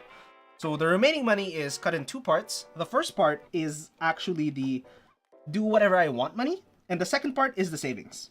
And the reason for the savings and stuff like that is purely so that if something happens, you can actually do something about it. You have enough resources to be able to do something about it. Even right now. Right now, I'm basically, that third portion of my money goes into practically nothing because I can barely afford anything. But if I'm saving $1 here or there, I would rather be able to save $1 here or there instead of wasting it on something else. Like, it's just $1, yes, but after many years and or months, it won't be just $1. It'll be more. And if you're able to put that money where you're just saving, that saving section will be, what's it called? Will be on interest or on loan to the bank. That is the best thing that you can do because you're not supposed to touch it unless it's an emergency. Anyways, so as long as there's some interest accruing, you're good.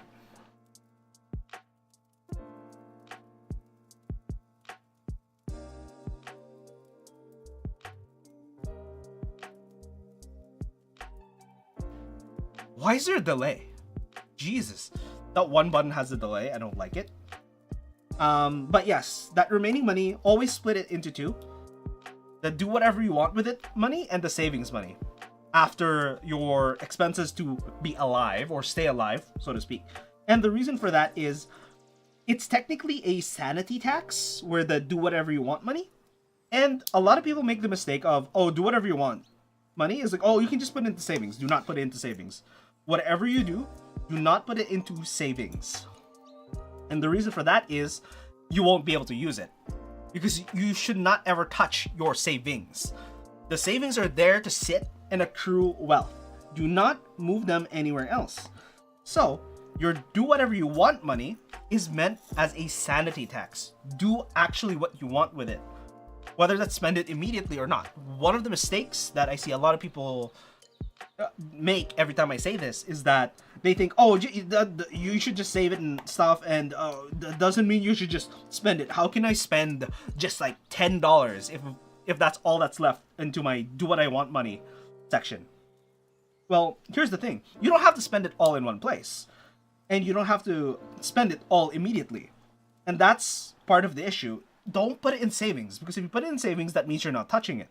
However, if you just leave it in your bank account where it's not savings, you can just use it whenever you want. Friend invites you randomly to go hang out and get dinner. There you go. That's where your do whatever you want money comes in. You just do that. That's where it goes. Instead of going, oh, I have it in my savings, maybe I'll pull it out of my savings. No. You do not touch savings unless it's an actual emergency.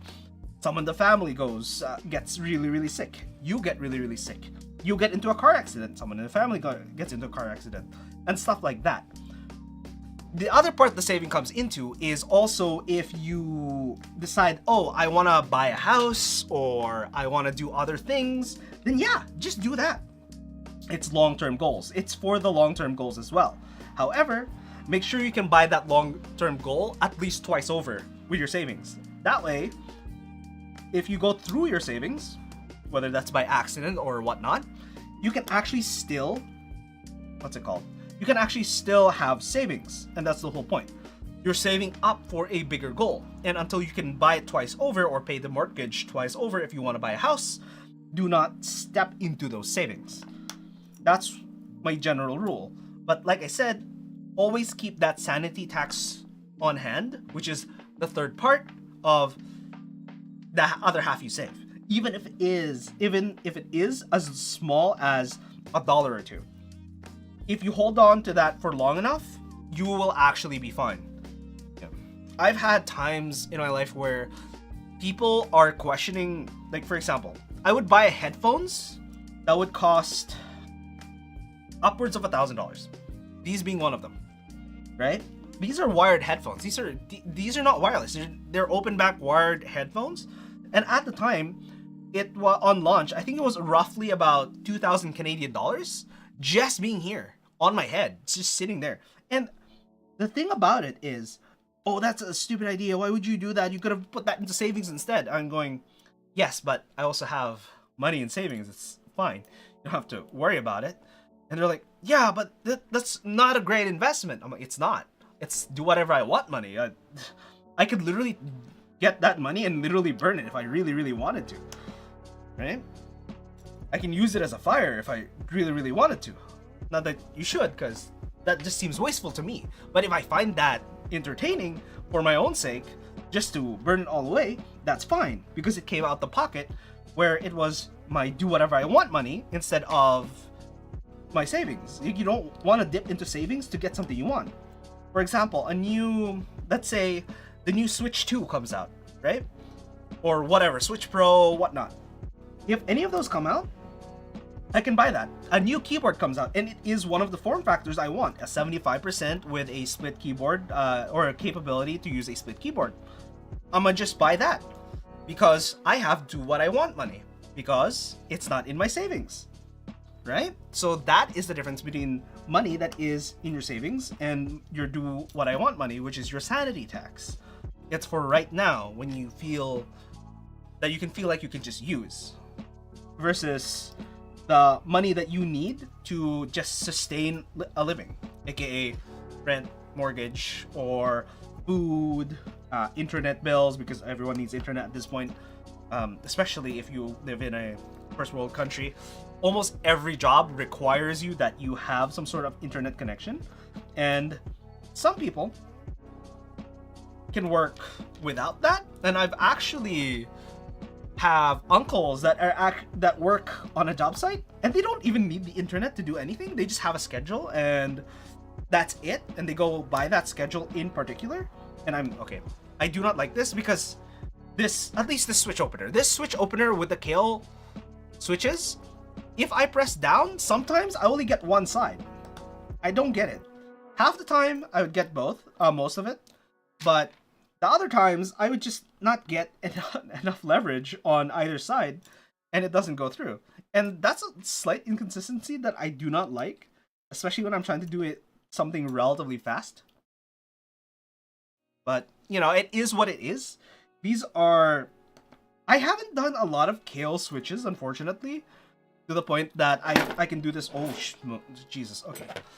I'm going to close this up. I don't need this anymore, but I was able to finally use it for something other than cutting open a package.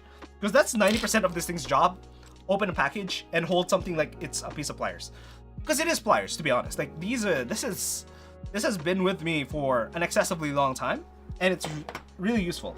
It can probably open this switch because it does have a section that's like this, but I wouldn't use it for that, honestly. Okay, again, see, I'm pressing down, and I can't. It doesn't want to go underneath. I'm pressing down, like I'm actually pressing down, so I have to go remove it, push this back in. As you can see, the other side is unclipped, so now I pushed it back in, and I have to go back and hope this time I get both sides. See, side 1 is unlocked, and side 2 is also unlocked. But of course, that's not the best thing to do. It's like, why? Well, what is with that design? That makes no sense. Is there a better switch opener for Kailh? I don't know. Because all of them look the same. They don't look that much different. Honestly. Yeah. Oh my god. There we go. But yeah, no, I wouldn't say that it's the worst thing ever. Not the best thing ever.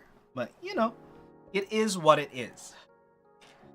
Okay, finally. We're getting to the home stretch, almost done with all of this. Oh, so I do have to press this thing down, huh? Oh my god. A second time. Happens about, I'm guessing 10% of the time at this point. Where it happens often enough that it can get annoying, but not often enough that it doesn't... not often enough that it warrants a change in complete change in design. But I wish there's a better way to open this, but I don't know, maybe some of them are slightly thinner. That's why these rails are much thinner than I would expect them to be. That is a possibility. And Kailh switches, I don't know. I think it's just because they were going against the patent that was made by Cherry. That's why it is designed the way it is, because if they copied anything from Cherry, it would create a legal ramification issue. So they probably went with this design to start with because of that in particular. However, it doesn't mean that it is a quote-unquote clone that makes it bad. There are legitimate reasons why you would use Kailh switches, and one of the reasons it would, oh my god, second time, you would actually use Kailh switches are because of their box design. Alright? So the box design, I don't know if you can see it. Oh, it's not on this one. But the box design that some of the Kailh switches have is because it also is water resistant instead of just being a regular Cherry MX style switch. So there is that. And also it looks like these are just sticking in there and staying. I wonder why. That's weird. There is a difference there. I've never had that happen with the switch. Oh my god. Again? Come on. You got this. Alright, there you go. We got both. 3 more. Okay, that only took me 10 minutes. So, can't complain too much. But the next part is the most egregious part of this all, which is the lubing section. Come on. Why? Is it just this section? Like, what's going on? You want that? You want that? And both? Nope. I got one side. Come on. I'm only getting one side now. Why? There we go. Oh my god. Open! Okay, this is why I don't like these Kailhs. These are getting annoying. Oh my god, one side. Second side, please, thank you. Why can't I get both at the same time? There we go. I had to hold it that way? That makes no actual sense. Jesus Christ. Alright, last one. At least now we're done with this and we can just... Oh my god. Really? Okay, I hold it like this? Oh my god. There we go. Finally. last spring. Now, bring out this section. So this is my spring lube bag. All we're gonna do is shake a lot of the springs, or all of the springs, in this bag. So we're gonna shove all of them in, and they should be lubed by the time they get out. There we go. Some of them are already tangling, as you can see. Some of them are already hiding in plain sight. Finding spring in a sea of bottom housings. The top housings we're not gonna lube because the top housings don't really hold any piece that gets contacted other than the what's it called? The release or the spring back. Okay. There is a bunch of lube in there, so it should be fine. Should be able to coat all of it, if not most of it. Alright, there we go. Yeah, so that should get a decent coating just by doing that. And don't worry about getting it tangled, because if you do get it tangled, you can always just push them back out. And just make sure it gets into contact with as much of the lube as possible. Yeah, looks like it is about dried out. Let's move to this section here and see if it is. Yep, it looks like it's about dried out, so there should be a bunch of lube all over these springs. Now, to set those aside, what we need to do is grab this guy, because we don't want to hold any of these switches. And because of these are tactile switches, but they aren't terribly tactile. So as you can see here.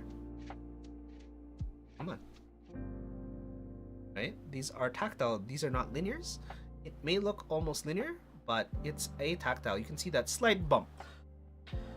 But that is the problem of these switches. They are not highly tactile. And because they're not highly tactile, they are not, I repeat, they are not a type of switch that was fine. That you want to lube the legs. So we're not going to lube the legs, but we're going to take this. And we are going to lube the rest of the switch. So we're going to take that. Where is it? Okay. And we are going to be lubing it with Krytox 205 grade 0. And we're going to put, I'm going to grab a bunch. Let's see here. I'm going to grab a bunch and we're going to put it over here on the cap. And then we're going to hold this upside down. And the reason we hold it upside down is because I don't want any dust getting into it, especially it being, quote unquote, relatively new. All right. So since we already have some lube in there, what we're going to mostly be doing is be lubing the walls as usual. So just the walls, just enough to say that there's lube on there, but we don't want to go too crazy. So boop, there's lube 1, 2. We're going to be lubing this wall as well because it does contact a little bit. And then we're going to lube this section. But we don't want to keep all of these together because if they accidentally contact any of the other legs, we might lose even more of the tactility despite having, you know, some tactile bump in there. It's not the most tactile bump, but it is enough to say that there is one. And if you are a light typist, these light tactile bumps, including Cherry MX Browns, are one of the few switches that are not too tactile. Because I know some people believe that other switches are much too tactile, simply because they use Cherry MX Browns, and going into any other switch makes it feel like too much of a bump. Same goes with stuff that is audiophile. Some people go from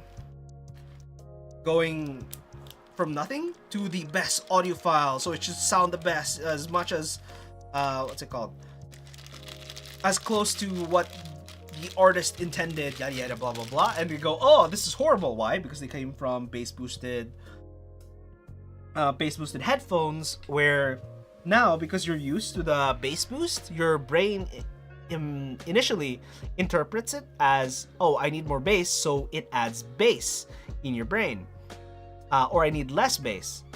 So what happens is when you go into an audiophile headphone, people think there's not enough bass because now your brain heavily expects there to be this much amount of bass, and it doesn't fulfill that, therefore people hate it. But if you've tried a lot of headphones before, you can kind of tell that there's a difference in the general quality of the sound profile, not just that the bass is lowered. And honestly, that's kind of one of those things where you can't really tell unless you've tried so many, the point that it is almost ridiculous. I have literally 8 headphones just on, oh, 5 right now, on that wall alone. And I have them all in easy reach. In other words, I can compare and contrast right next to each other, and I've done that too, to the point that I can tell the differences between all of them easily, versus someone who breaks a headphone or needs a new replacement or wants an upgrade every few years, that you can tell the difference easily. You can tell it's better, but you won't be able to tell why it's better, is the thing. So until you can do that, you're kind of, it doesn't matter. Most headphones sound good enough, to be honest. And you don't have to worry about, oh, it's gonna sound good enough for the money. No, don't worry about it. Go for the features that you want to buy instead of going for features like sound, because sound is highly subjective, and it depends on your experience and what you expect out of it. If you expect more bass and then you get less bass, that means you just get nothing, because effectively you have gotten headphones that have objectively less bass than your old bassy headphones. However, they have better bass because they aren't overblown. You wouldn't know that because obviously you haven't tried it yet. And because you haven't tried it yet, your brain immediately believes you need more bass. But if you've tried it for a long enough time, you will suddenly find that the bassy headphones are too bassy because you've tried the headphones that aren't bassy.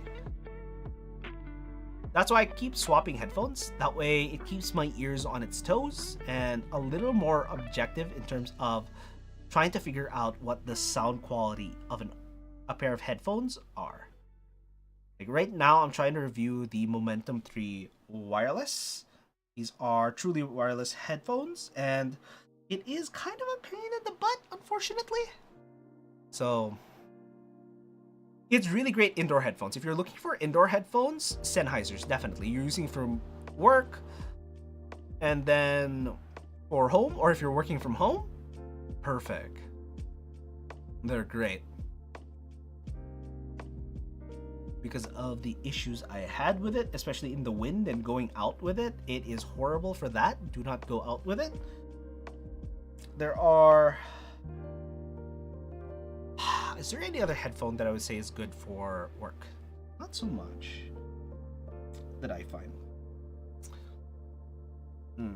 But yeah, I don't know. I'm at the point where I'm just testing things out, seeing how it goes. And that to me is relatively fun in getting some headphones. That's my fun in headphones. Just knowing what it is or how it sounds for my personal, gain of knowledge. That by itself is awesome to me. But of course, not everyone is the same or has the same feelings towards being able to try a new pair of headphones. Okay, this root beer is kind of getting to me. I kind of want to use the washroom because I'm getting gassy, unfortunately. Really gassy. Alright, so I might do that. Because gassy stuff is not good. It is not good. Who needs that on a stream? Just being gassy. That is horrible.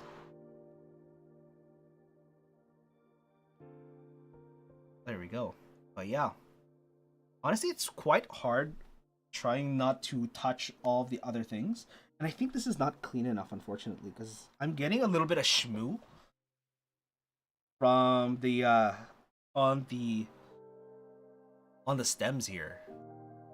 The stems are a little shmooey at the moment. Shmoo, dust, debris. Yeah, there's a lot of debris in a lot of these switches. I'm putting as light as a coat as I possibly can on these switches, just because I do not want to overdo it And when you overdo switches, they turn slightly mushy and a little too silent, especially if you want to know what the sound profile of the switch is versus trying to silence it. If you are, for example, trying to silence a switch, yes, you can overlube them, and that will actually help in terms of sound. Slightly overlubed, and if you can do it consistently where it's a thick layer of lube, you can actually turn a switch a little muted. Not completely mute, but it kind of sounds like if I put my hand over my mouth. It's there. You can tell that I put my hand over my mouth, but you can still hear me. That's the difference, right? So, and then now, without my hand over my mouth, you can tell everything much clearer. Yeah. But lubing in general will make your switch sound a lot cleaner than without lube. Because there's always that slight shaky sound to it or scratchy sound to it without any lube. It's completely obvious, unfortunately. But when you put lube, at least it sounds cleaner because there's less of that scratching sound, making it quite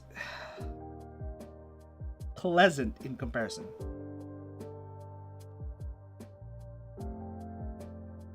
Okay. There we go. But if you're looking for actually silent switches, then actually go for silent switches, because there are a lot. For example, my K6, which is to my left here, are using the Kailhs switches, where I used it when I was going to the office at one point. And if you are in tech support and you're trying to listen to someone and you don't want to sound rude, because a lot of people apparently find it rude that you are typing while they're talking, because they can hear that. However, if it is a silent switch, they can barely hear it, if at all. Especially if your your mic has some sort of noise canceling, or it doesn't hear things at a certain decibel point or decibel level. Therefore, it might be underneath that threshold, which makes it easier to hide versus a regular mechanical keyboard. It is relatively loud, mechanical keyboards, but you can always silence them. There's O-rings as well. What else? There are... what's it called? There's foam, especially if you want to put it in certain cases or in certain boards. There is a lot of foam, which makes it easier to mute a switch. A lot of people who are in this hobby want it specifically for the sound, and I'm sitting here going, I just want a silent keyboard. I personally prefer silent keyboards versus, keyboards with a specific sound signature. However, I do understand the real pull towards switches that sound really good with a keyboard that complements it. And that's a hard thing to do, because you can't test every switch and keyboard combination, and you're always gonna end up with reviewers with either the most common switches on these boards, or you're gonna get a reviewer that reviews the switch but only tries them in a couple boards. So it's impossible to get the very specific combo that you want unless you hear that combo coming from someone else, and it happens to be the switches that you want with the board that someone's looking into. So unless they try it on almost every board, you can't really tell. But of course, if you do have a lot of experience, you can actually tell what a switch might sound like on a specific board, especially when you are used to trying to figure that out. I'm unfortunately one of those people right now. Until I get a lot of experience, I can't really tell. I just kind of assume that it's gonna sound relatively similar, but that's why a lot of my sound tests, when I do make them, include two different boards. One is the polycard board. That way at least it is somewhat in line with a polycard board. And then the next one would be a metal board, the GMMK Pro, which is a gaming keyboard, but it is muted in comparison to most metal keyboards. I might actually move over to the iron keyboard. That way it is at the very least somewhat more consistent, or would be under one of those categories that would be the higher end keyboards, right? That's the difference. Going from one to the other, from polycarb to pure metal of some sort. I think it is aluminum. In general, it should be aluminum. It shouldn't be anything else, but of course, depending on the manufacturer and the specific keyboard you're getting, it could range into mostly aluminum. Some of them are made out of steel, and some, very few, highly are made of magnesium. And right now, one of the buzzwords in the tech industry is titanium, because Apple put a titanium coating over stainless steel to make things lighter. Because you don't need a thicker stainless steel if you have a titanium coating, because the titanium coating acts as a small structural barrier. It is a small but useful change that they've made. However, of course, it is just a coating. So while underneath it is still stainless steel, it still works as a nice barrier for scuffs and scratches, because it's a harder material than stainless steel, making it harder to scratch or more difficult to scratch. Therefore, it would look more pristine for a longer period of time, comparison to just stainless steel. Because you notice, if you haven't, I guess, you might have noticed that there are a lot of scratches on a lot of the iPhones, especially the side rails, making it unsightly for some people. But for a tech person, if you don't use your tech, are you actually using it at all at this point? If it doesn't get scratched up, do you use it enough to justify making such a big purchase at that point? Probably not. So I guess, okay, it's been 20 minutes and I've only done half. Did I screw up? Because I only have until, how is it? I have 30 minutes till 10. I knew I should have just stopped it there once I fixed the board, because it's been hours since I fixed the board. So it should have been fine. I should have left it as is, fortunately. But I guess I'm stuck doing this for a little bit, because I'm supposed to do a desk setup video, and I'm supposed to shoot B-roll. I guess I could shoot B-roll right now, because technically speaking, I have everything set up for the stream. But yeah, that should be it. Because effectively, we should be doing sound tests for this afterwards. Oh, that's why I didn't think of it. I would have stopped if I remembered I'd be doing sound tests after, because I can't do that many sound tests. Maybe we'll do the sound test next stream. That way it seems fair. We'll do one sound test this stream, and then multiple sound tests next stream, and then try to compare it with other switches that we have. That way we have a full stream of testing switches in the NK65, instead of a crappy small stream of me trying to fix a keyboard that literally broke as I was trying to fix it. God damn, that is ridiculous. Literally, the A key broke as I was trying to fix it. It was disheartening, honestly. I would not recommend. But at this point, I would definitely not recommend the NK65, because it's the only board that has broken multiple times, unfortunately, at this point. I don't understand why that has happened. It's ridiculous. I don't think it should be a thing, but you know, it did happen. So unfortunately, I'll have to live with that, kind of. I don't know, because it's still being sold in a bunch of other sites right now, and I don't know. I wouldn't do it. I wouldn't do it. I really wouldn't. Okay. But I don't know.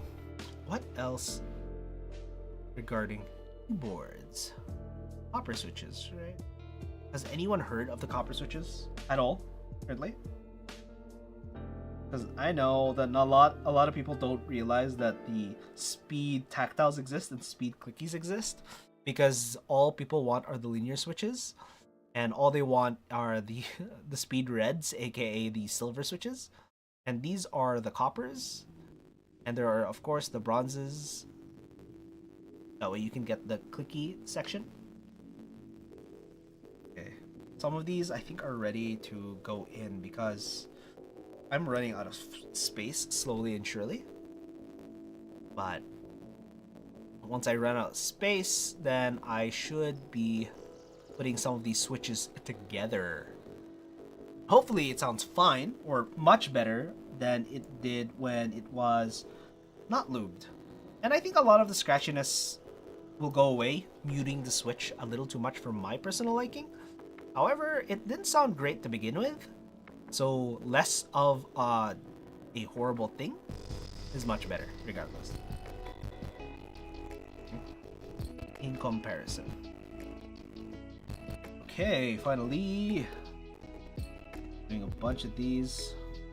I think I can do about 10 more before I have to start putting things together a little bit. Okay. There we go. Calming music. I need to do much more of these, unfortunately. There's a lot of things that I have to do. And I kind of want to buy, just because I like root beer, I want to buy the root beer switches from, what was it called? I forget the site, Arcane DB. Just purely to try them out. And they are tactile. It is one of my favorite, it's within my favorite section, tactile switches. I don't like linears as much, and I don't type as good with linears as much as I do with the tactiles, weirdly enough. So I prefer tactiles more than I do linears.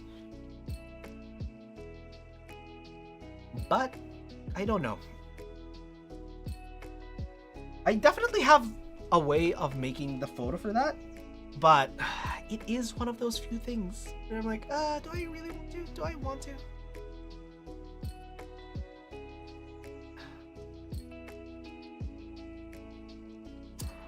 Okay, come on. More.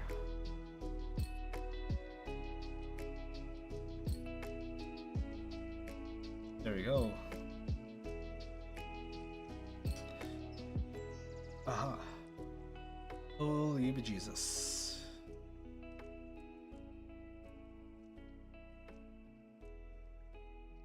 Alright. Yeah, this lubing takes an excessive amount of time. It's literally been 20 minutes, and all I've done, not even enough. 4 times 3, I guess? That is 12. That's 12. 10. 20, 22, 23, 24, 25, 26, 27, 28, 29, 30, 31, 32, 33, 34, 35. I'm only halfway done. Because there's about 70 plus switches here.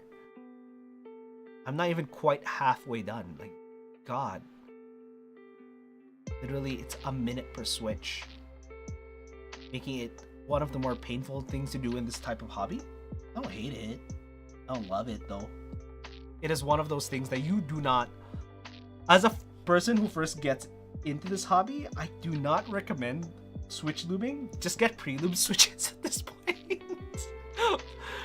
Unless you like doing things like this, just sitting there, doing some like nice busy work, listening to music as, you know, you get things done, slowly but surely. It is one of those tasks that you don't know until you do it. But recently, the pre-lube switches have been pretty good. And honestly, I'm just gonna buy pre-lube switches whenever I get the chance. I know there are still some switches that you can get quote-unquote raw or unlubed. That way you can lube them yourself, especially if you're not sure about the factory lubrication.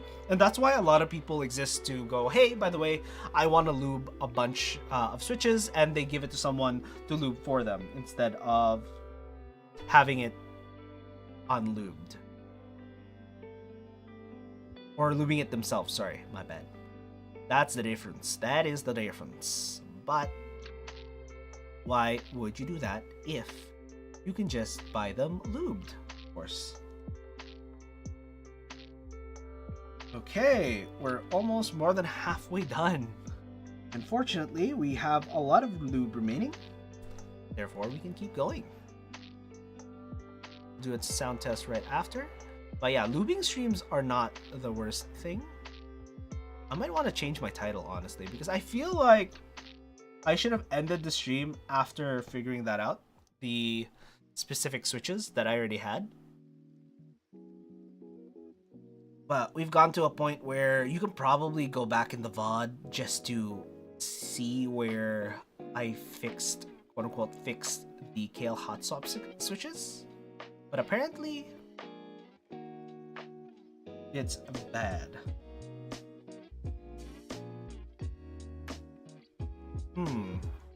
Now that I think about it, I should have gotten a better photo of the Hotswap switches breaking.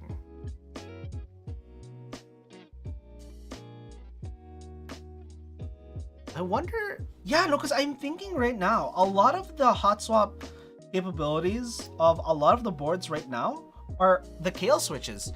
I wonder if the rest of the boards, not just the NK65, because the NK65 is technically an enthusiast level board on a technicality, versus stuff like the Corsairs, the Duckies, and whatnot.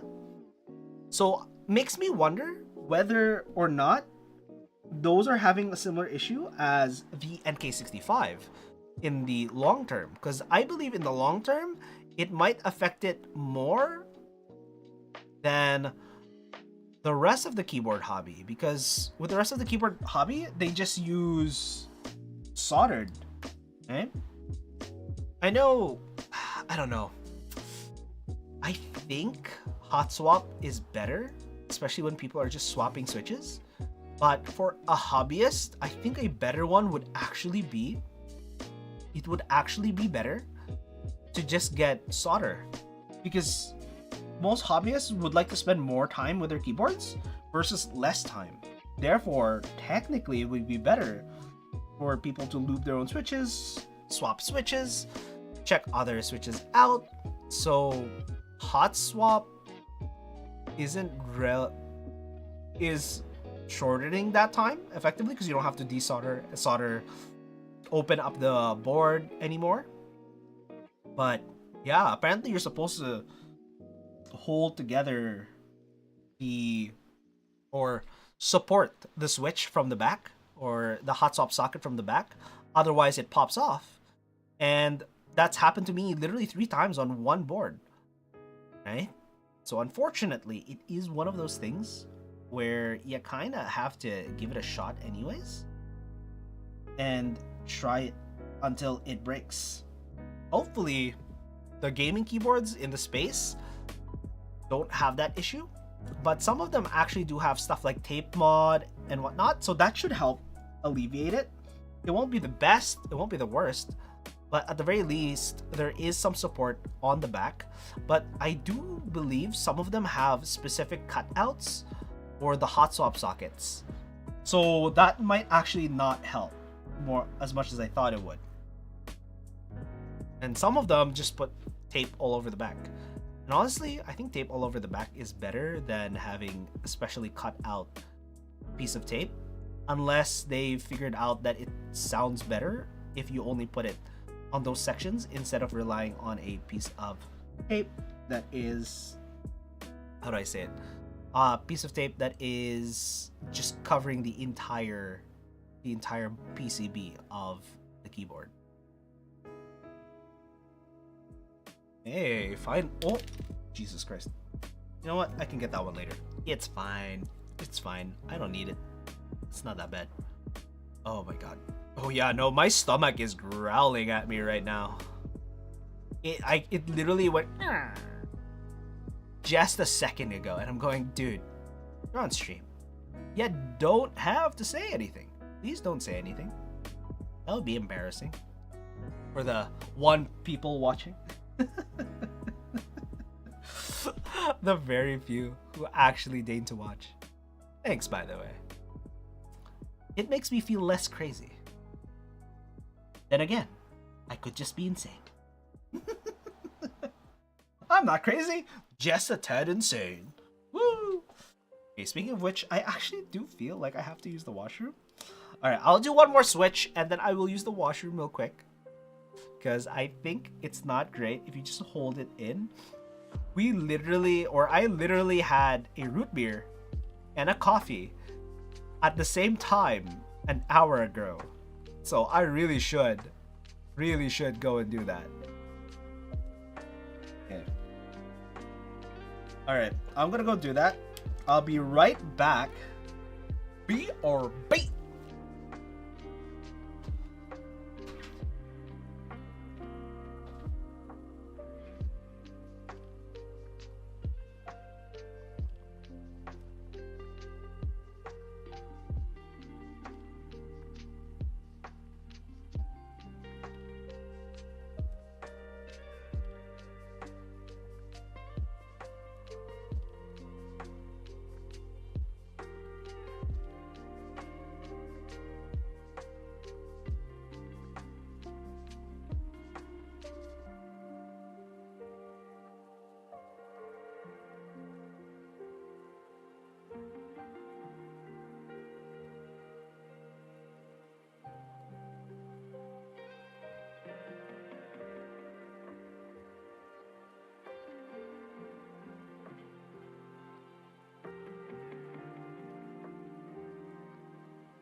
Not with me.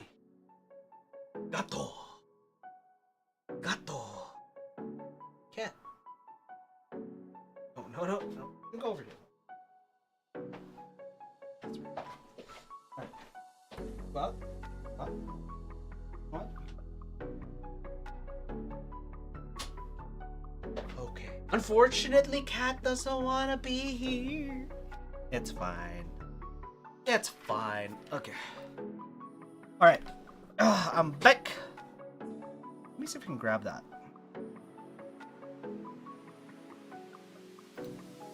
Nope, over here. Yay. Oh, that was a lot of liquid. But yes, it is what it is. When you drink a lot of liquid, you end up excreting a lot of liquid, unfortunately. What do you think? How do you think this works? You start excreting liquid when you ingest liquid. Who knew? Oh my god. What are you, a child? Damn it. I mean, even a child knows that. Actually, would a child know that much? Okay. Kill Hotswap sockets. I gotta give it to them. But yes, a lot of the new gaming boards have Hotswap sockets now, and I actually do not like the thought that those Hotswap sockets might just rip their own pads out.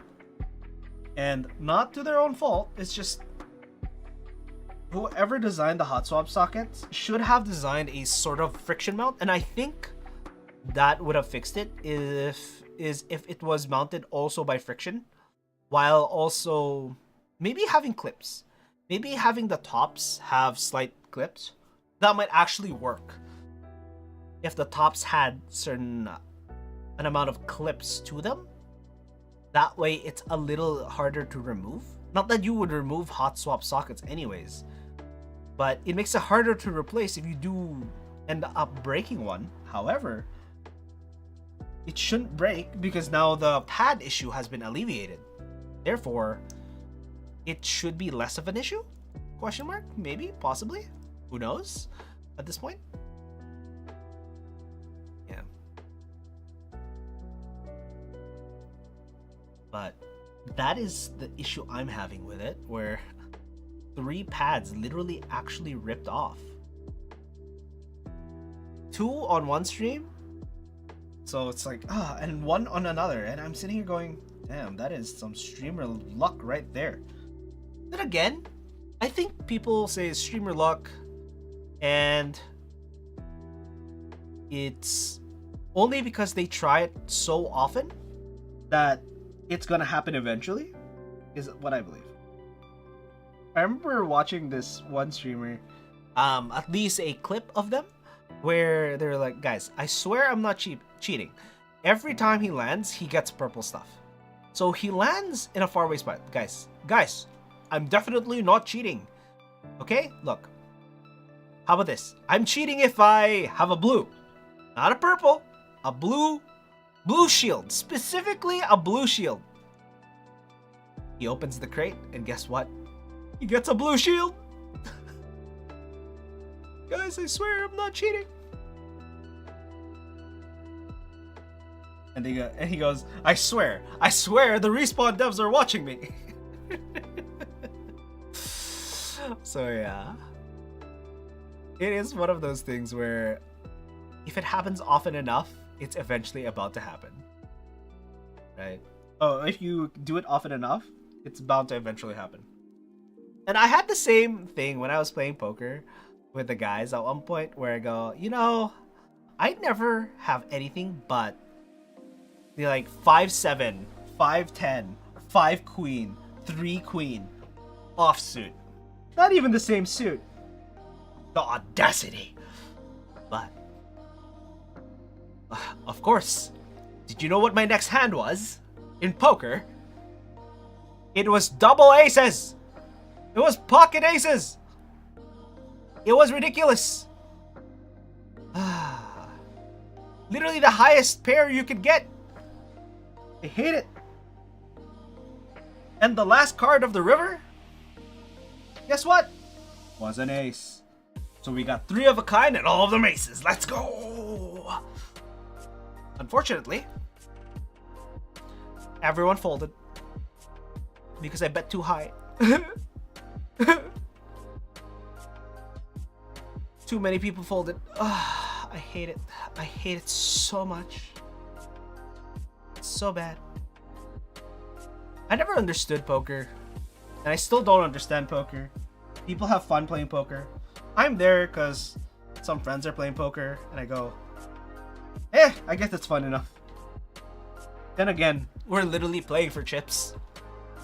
The one with the biggest amount literally gets a bag of chips. That's it. The best grand prize, even more chips to lose. This time to your stomach.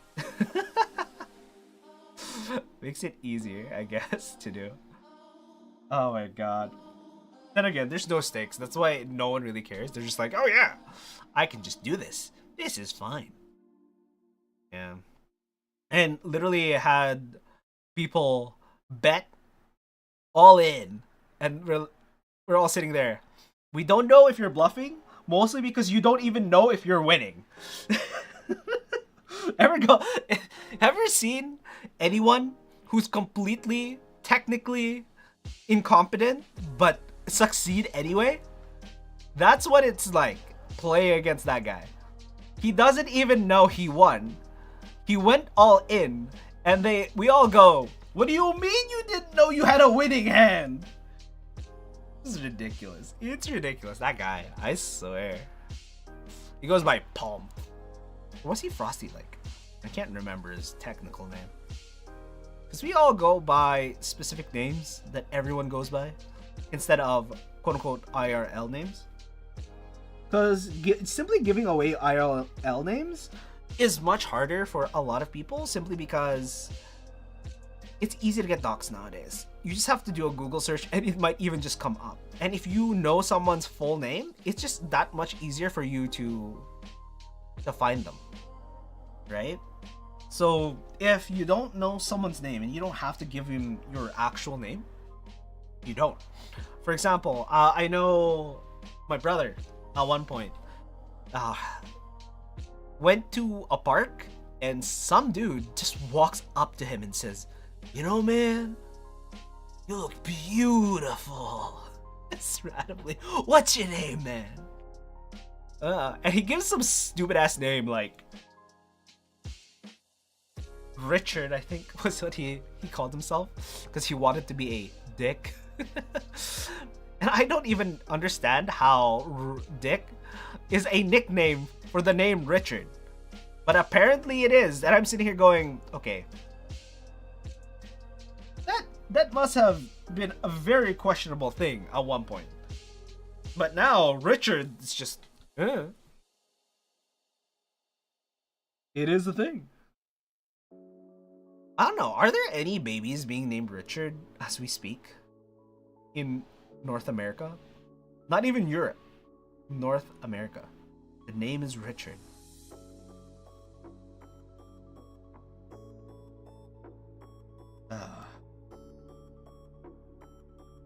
That is the difference.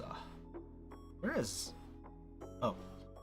For a moment there, I thought I didn't have a switch because it matched the color of the background for a second. God damn. I'm blind. 100% need these glasses because it's crazy out there. Everything's blurry. Why?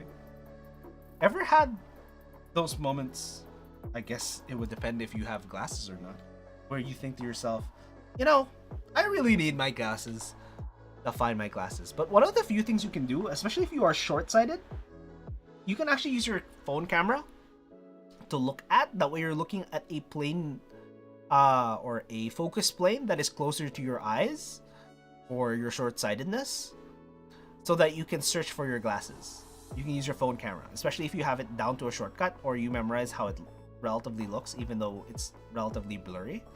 That is a way that you can actually use to find your quote-unquote glasses without your glasses, because it acts kind of like your glasses without actually being your glasses, because you can put it about a foot away from your eyes while using it to search for things that are technically to your eyes out of focus, but for the camera it's absolutely in focus and it's fine. No issues there. Okay, one more and we're done. Go. And then I just have to do the bottom housings. I should have quit while I was ahead. God damn it. Yeah. Didn't I do a tactile testing stream? Maybe I'll do linears next week. That's what I'll probably do. For the keyboard stream next week, I'm going to do linears. That makes sense. That's awesome. All right. Now, for these. These are much easier than the rest of the things. I don't know why that's there.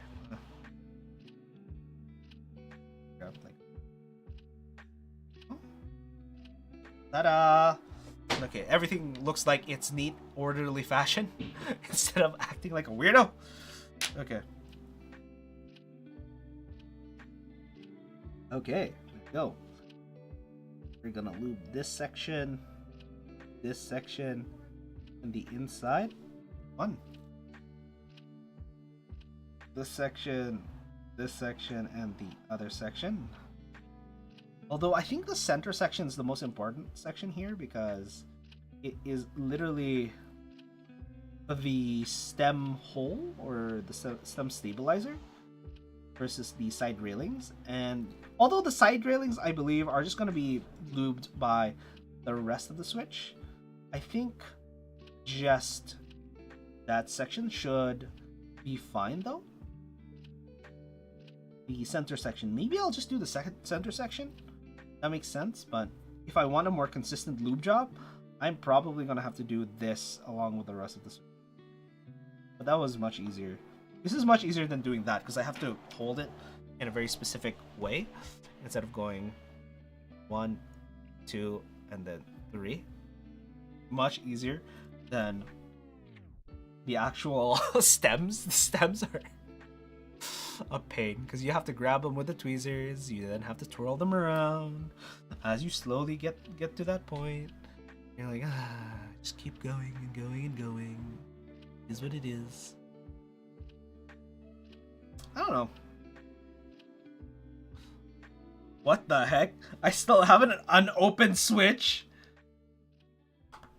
What the heck? Actually? Yeah, whatever. We'll do that as well. We had one more unopened switch. What the heck? Oh my god. I just found that out of nowhere. That was just there. Holy Jesus. How did that happen? I don't even know. God.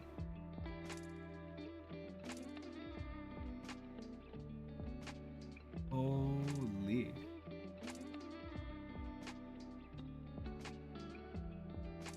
I have to eat soon because I'm a little peckish.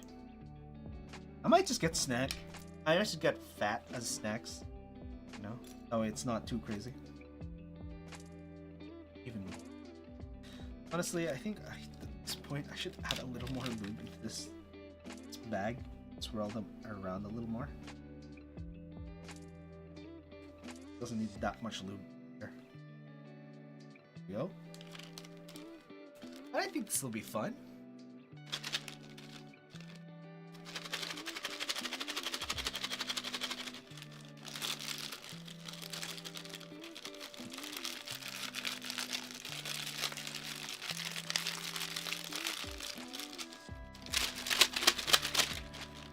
There you go. That should be part of it. And I just realized that's going to be one of the pain points where you're trying to separate all of the springs from each other. Okay. Even further. There we go. Oh, did I burn one of them? Yeah, it looks like I burned one of them.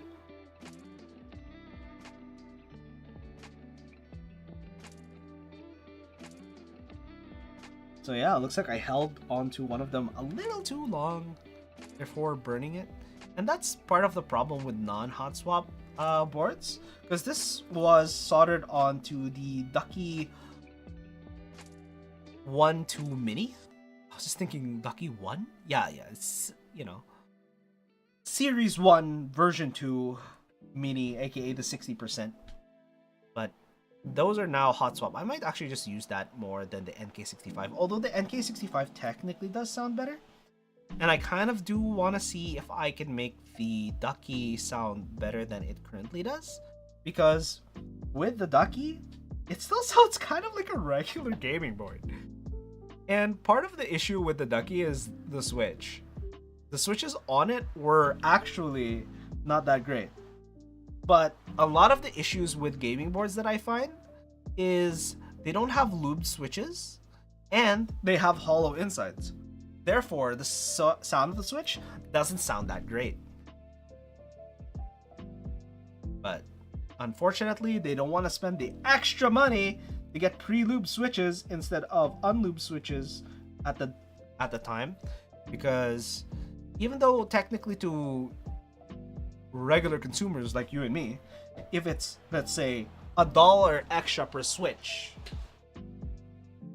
and there's 110 switches, that's $110. That's ridiculous. So you're like, oh, maybe we don't want to add that price to our keyboards. But then again, guys like Corsair, despite their really good software, or even Logitech, they don't lube their keyboard keys or switches. So it's kind of hard to go, yeah, I guess. Because they believe a lot of things can be fixed via software. But something like switches, unfortunately, aren't the top of their priority. It is mostly advertising going, oh yeah, speed switches are much faster for you. I'm like, no, not actually. They're not that much faster than regular switches. Even though, technically speaking, the actuation point is 50%, shorter. in math, but unfortunately, most people, when they hear, oh yeah, it's a 50%, increase in speed. I'm like, no, it's not. It doesn't increase your speed by 50%. It's a decrease of 50%. Distance between you pressing the switch and activating the switch. In terms of time, it saves you at max 0.01 milliseconds. If that. And the sad part is people fall for it. It is not that great. It's not that big a difference. And on average, that is a small variation for most players. For most players, it doesn't matter. For pro players, they will take every advantage they can get. Heck, I was doing speedrunning or trying to learn speedrunning recently, and that's when it goes, oh yeah, it is one of those things that you gotta learn. That you gotta do things a very specific order. In a very specific way.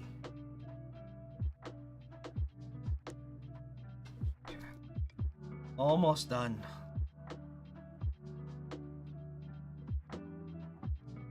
Oh. Oh, Liebe Jesus. I don't know why. But these streams are kind of calming.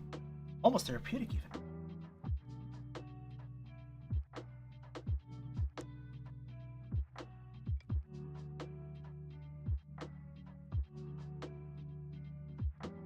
Okay.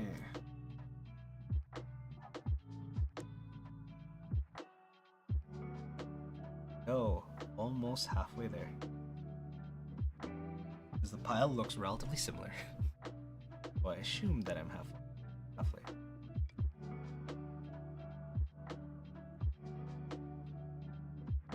Okay. I think it should be close. Ta-da!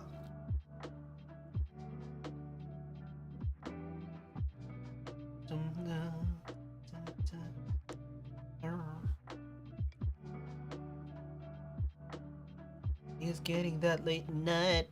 My brain is already getting fried. Okay. Let's see. I don't know. One of the things I have to do is double check CES. I think Cooler Master did a bunch of things in CES. I should really contact a bunch of companies, see if they are able to send things out for review. And I should really do a lot of my stuff for review, because I remember that I was supposed to do one a month, and we're almost at the end of the month, and I still haven't pushed it out. So hopefully by the end of this month there will be one video up, and in the next week or two I'll get 2 videos up, because the Momentum 3 are practically, like, I just have to write the script for it. But I think I have my opinion regarding the Momentum 3. I feel like it's a, what do you say, a headphone that is actually really, really good for, specifically for work from home. But that's pretty much it.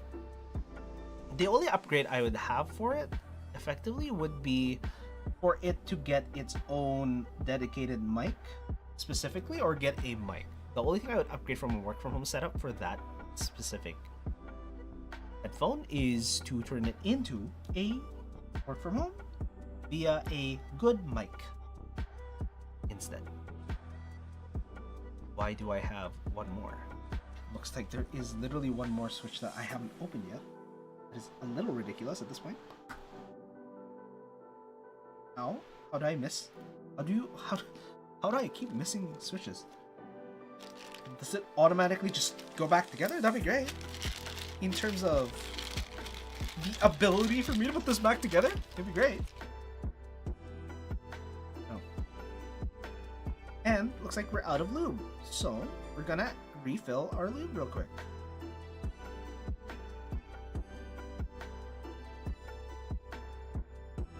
Boom. More lube.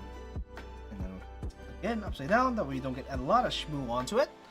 Use these jeweler's claw because you gotta make sure that you are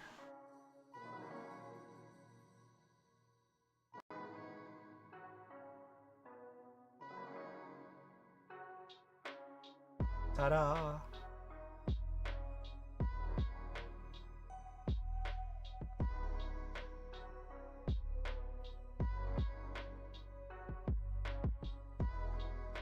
Okay. Oh, did you guys know that is technically a Noctua edition of an AK? It's the weirdest thing. Because technically, there is an AK that can shoot rubber bands because it's made out of wood.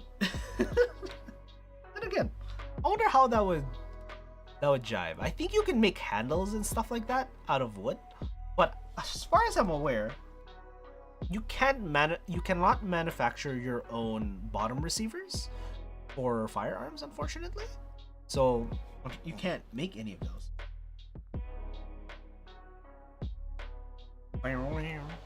This, oh my god, this music is way too chill.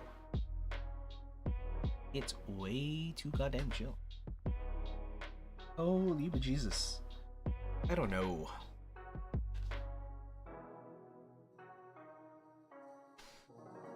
Yeah.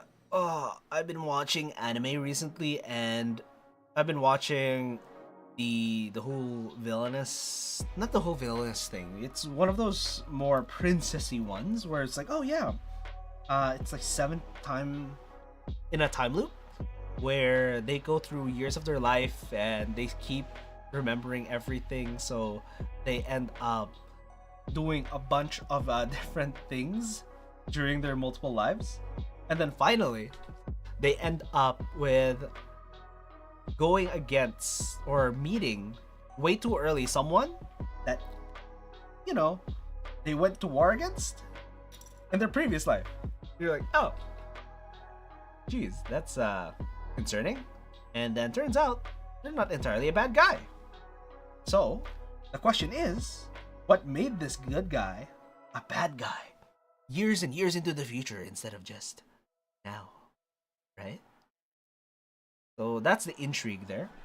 And the other intrigue is, what is this guy capable of? Because apparently this guy is excessively capable in many aspects, especially in the military career, which is why they lost.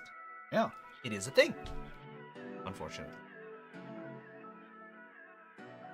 Speaking of which, isn't BTS already done with their military thing? Because I feel like that news has been years ago at this point. They haven't came back. Not that I'm a stan or anything. I kind of remember vaguely that news that they weren't going to be able to do the whole thing, but a few of them have gone through military and stuff, and who knows, they might come out of it changed way too much that they wouldn't want to pursue that. But a lot of them are doing or trying to do solo careers, so there is that.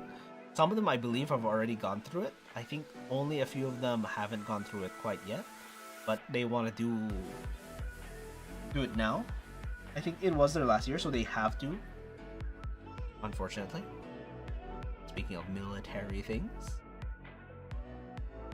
I don't know what other things I should watch, because I feel like anime these days are relatively samey.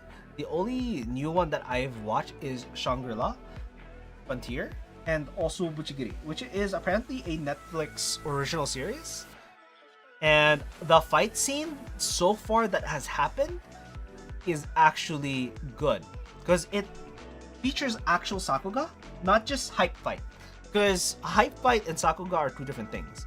For example, hype fights would be more Dragon Ball Z, but Sakuga would imply that there is an actual fight scene that is happening, versus something like a hype fight Dragon Ball, which is a lot of screaming, a lot of hyping up, going, oh, I'm about to do this thing. And you would notice actually with stuff like WWE or any of the whole entertainment wrestling, not the regular wrestling, the actual wrestling, entertainment wrestling section, where they would go, literally standing on top of a rope, about to slam into this dude and go, hype me up, hype me up, hype me up, instead of actually just going and doing it. Because in a IRL fight, or a fight where it matters for a lot of these situations, you wouldn't do that.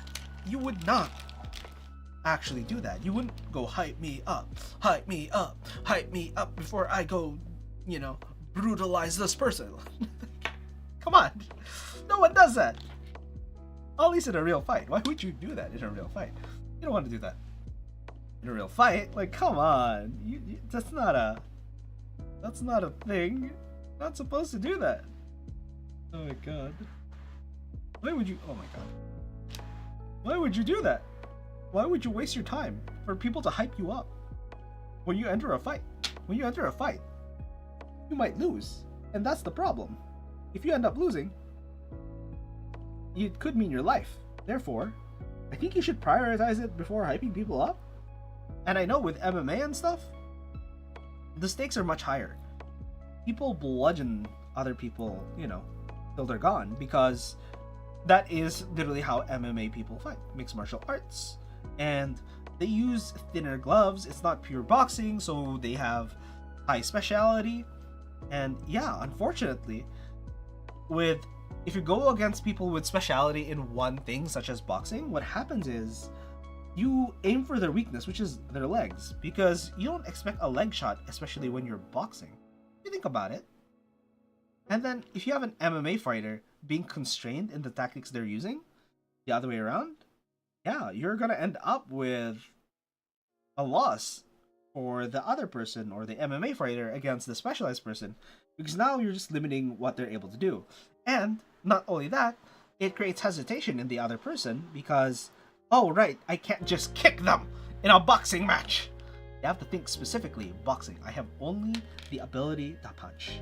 And you're sitting there going, yes, but I've been training in boxing all my life, versus the other way around. So, it makes it easier for the person to make those decisions, or any decision regarding boxing, in a boxing match, versus someone who has been doing MMA.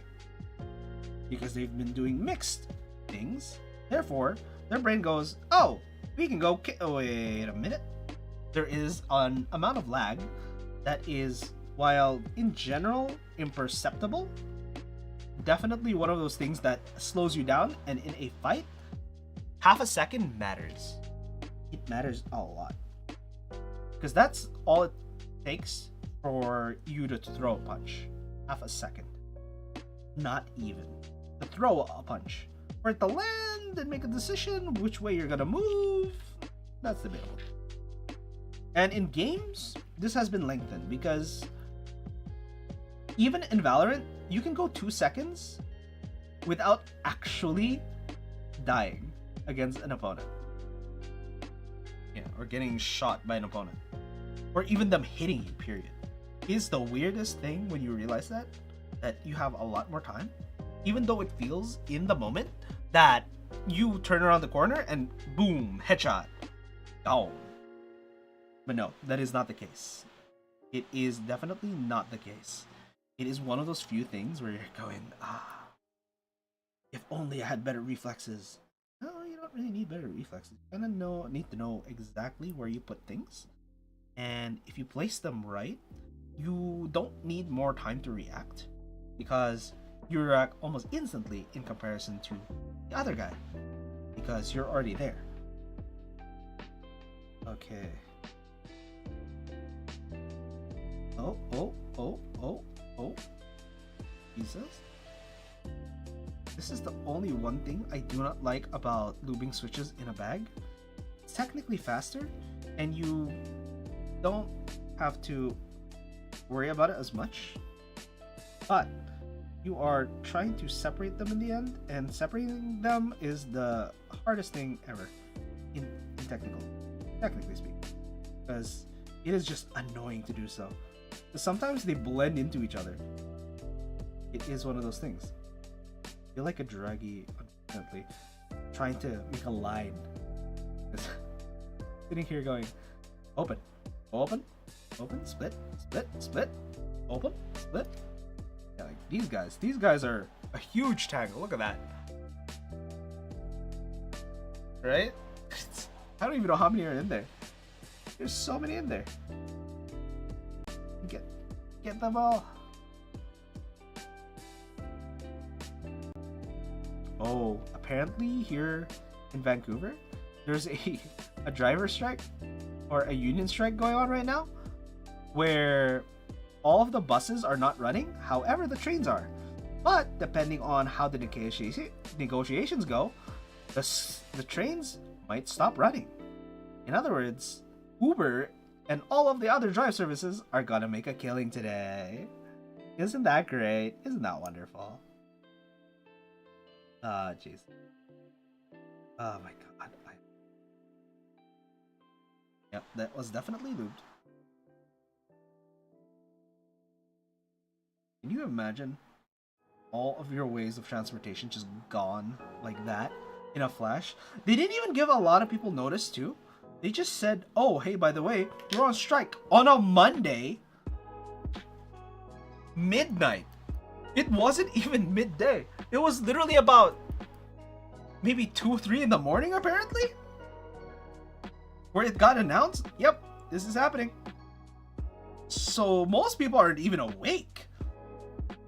It's almost as if the people making these decisions are in another part of the world entirely. Because of the timing of it. That or the announcement was made during that time, but we're scheduled to go out at that time because it's been hours since they already made the decision. They just can't make any official statements until papers are signed or something like that. And once it was signed, they just went for it. But it's ridiculous because at least let the consumer know that, hey, we're gonna be doing this. That way they can schedule around it. But no, they just went, oh, there's no buses today. Why? Because there's no buses today. Because we're on strike. But no one knows. Nobody knows. It's unfortunate, you know? And here's the thing. I normally walk to work, and work is about 30 minutes away on foot, but only 20 minutes to 15 minutes via transit. I go, look, I'll take the 10 minutes extra to walk to work because that's fine. And the reason why it's 10 minutes is because it's downhill, and downhill is definitely fine. But going uphill, that's the pain.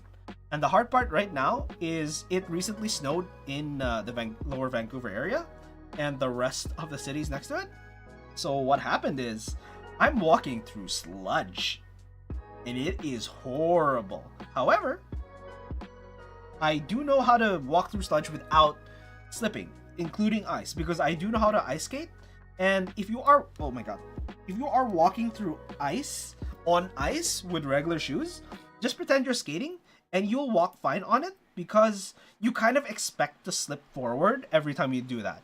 And when you do that, you are less likely to slip just because you kind of expect it. And if you do slip, you kind of just slide forward, which you expect anyways. So it's a controlled slip versus just slipping because you weren't aware of your surroundings. Which is, personally, I actually do like more versus realizing a little too late that you definitely needed to slow down quite a bit. Oh my god. Actually, do need water, so anyone who's watching, water check. Water check. Just make sure to drink some water. LZT Store. They should pay me, honestly. I wish they could pay me. I wish there was an affiliate for them.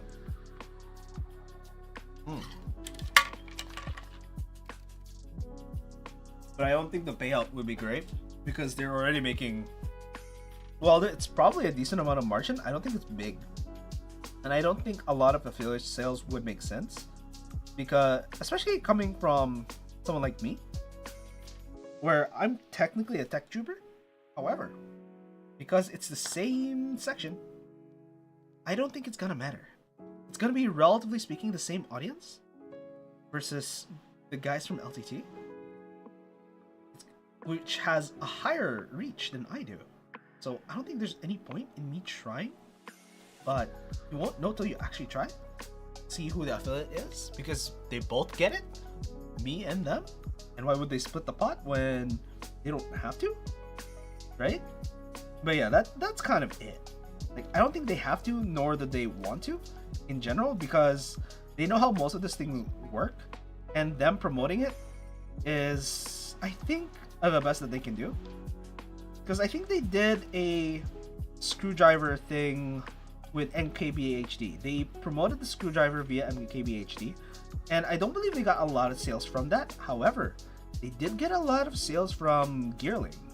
Jeff Gearling? Steph Gearling? Something like that. But one of the more hardcore reviewers in terms of hardware tools such as drills and other stuff like that. And apparently Jeff Gearling, I think it's Jeff Gearling? I don't know. Correct me if I'm wrong though. I believe it is Jeff Gearling, where they ended up getting a lot of return from that because they are a trusted reviewer in that space. And a lot of the people who goes, yeah, no, I'm not gonna buy this because unless this exact person who reviews this type of product actually says it's good, it's obviously just a ripoff and a scam, because you can buy a screwdriver for about half the price and it's gonna be just as good. And out comes the review, and no, it's not just as good as a screwdriver that's $10. It's way better. Therefore, kind of actually justifying the price of said item instead of crapping all over it. And they go, no, Jeff Gearling obviously got paid to do it, and yada yada, blah blah blah.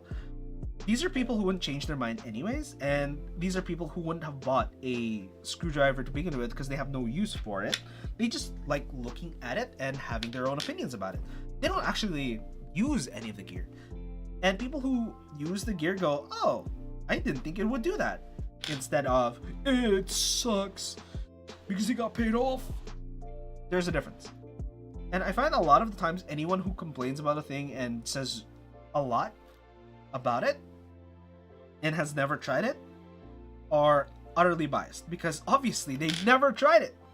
If they have opinions about something, it has to be something that they have at least tried or have seen, right? Or tested at one point. But for example, I didn't like what I saw with Pokemon, because Pokemon is one of those childhood games that I really love. However, it is one of those games that I have unfortunately outgrown, because a lot of the enjoyment I got out of Pokemon were the battles, and they've never upgraded the battles from what it was up to today. And honestly, the collecting part of the game never hit my fancy, because a lot of people really like the collecting part of the game, because all of the creatures, relatively speaking, are some sort of cute, and other creatures are obviously artists that Rule 34'd everything back in the day. You can tell. Oh no, it's so bad. I wouldn't recommend it, but some people say, especially with the new Arceus game when it came out, oh, they changed the formula so much. And I tell them, no, they didn't change the formula at all, because I'm looking at the game.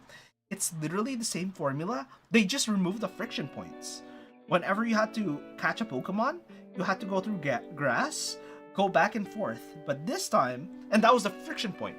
And you can't tell what Pokemon it was until it popped up, and then you can run away from it. Or you can just see it in the overworld and catch it right there, instead of having to go through this animation again and again and again and again to get the one that you want. So, in other words, they remove a lot of friction points, but it is effectively the same formula, and I don't necessarily care for it, unfortunately, because I, again, have outgrown it. It's a little unfortunate. It's just how it goes.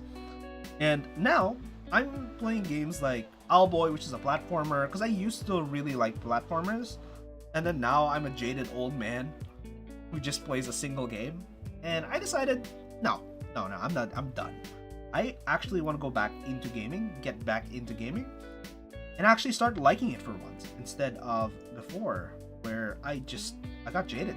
I just don't want to play games. I just sat there, did nothing. And now, I'm okay with it. I can somewhat justify doing it.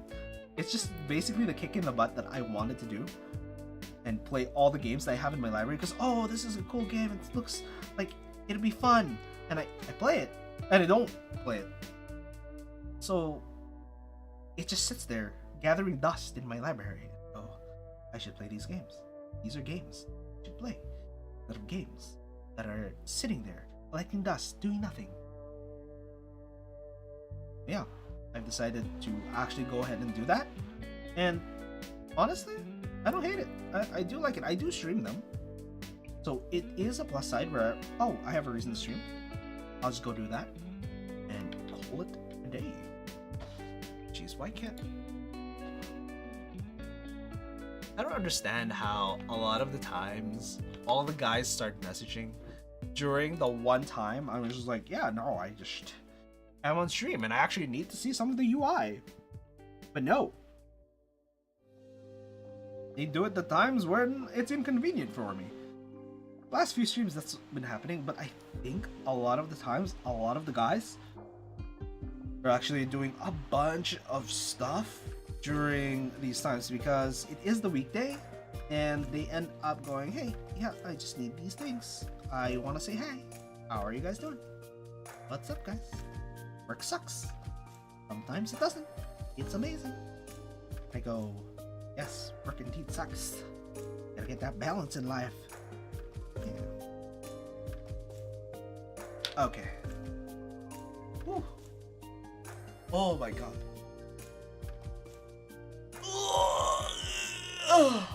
Finally! Alright, now comes the hard part. Putting all together.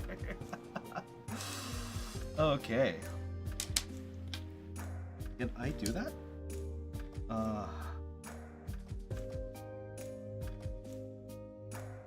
Here? That there? I believe that's... Oh, it's a little scratchy. It's not as bad as before. Yeah, that's much smoother than before. But it sounds scratchy is the problem. And higher pitched, normally it lowers the pitch when I lube a switch, but for some reason, this switch seems to become higher pitch than lower pitched. Let me grab a container real quick so I don't end up scratching my glass mouse pad. You can see here, this is glass, by the way. It is nice. I do like it. However, now that it's winter, it does feel like it's a little cold, especially when you first start using it. Oh my god. Do not recommend you live in a cold area. However, it is literally because you live in a cold area that you kind of do it. And the reason for that is a lot of the cloth pads, especially because of their underside, changes the texture, and because you sweat a lot, makes it harder to clean and the gunk goes into the pad, changing the actual texture of the surface instead. So what people will try doing is using newer mouse pads, going through mouse pad 1, 2, or 3, and going, oh, okay, maybe we should go with a different pad or buy a new pad and see how it goes. Okay. I think I see the reason some people have switch stations. With switch stations, I think it should literally just be the bottom housing, because you don't really need a place to put the springs. You kind of need a place to put the stems if you lube them. However, I think this is better than putting them into their individual sockets, because you can't grab them after that point. I don't know.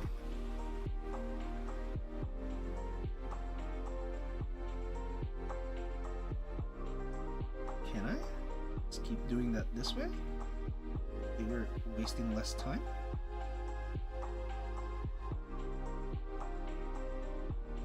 Yeah, speed running. Let's go.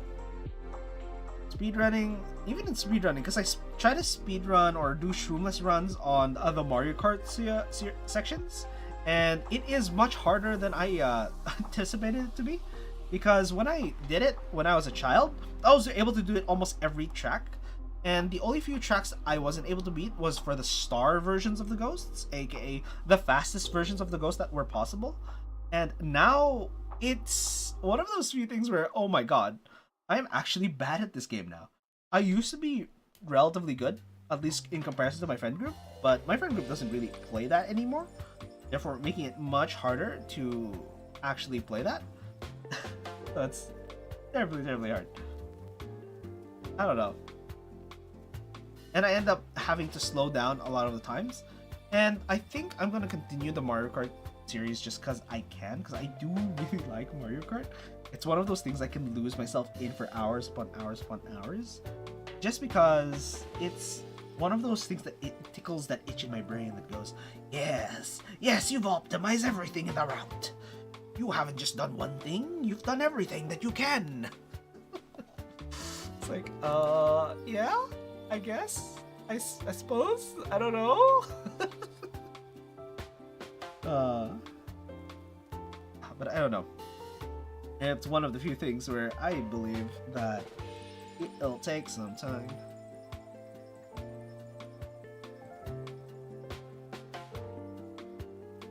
I keep thinking.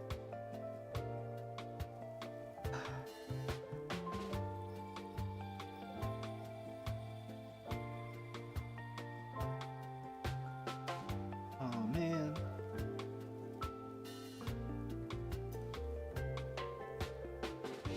Sure, at this point.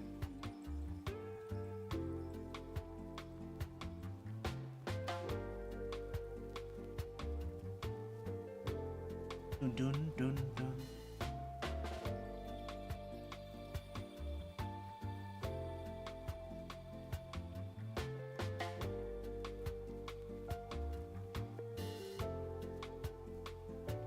Okay.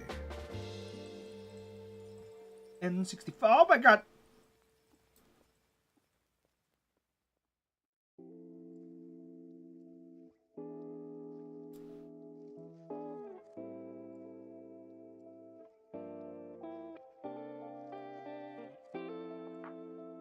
Oh no. Finally, come on.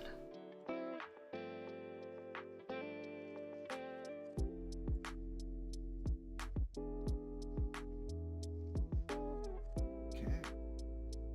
More and more things. Here we go. Where do we go from here?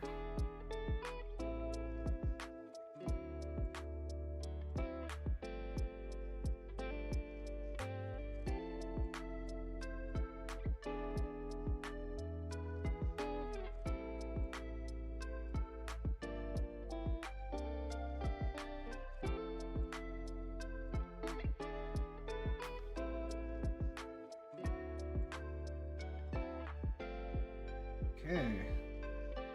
Well, this is hopefully it's faster. I don't actually know. I just is, but we will find out. I don't know.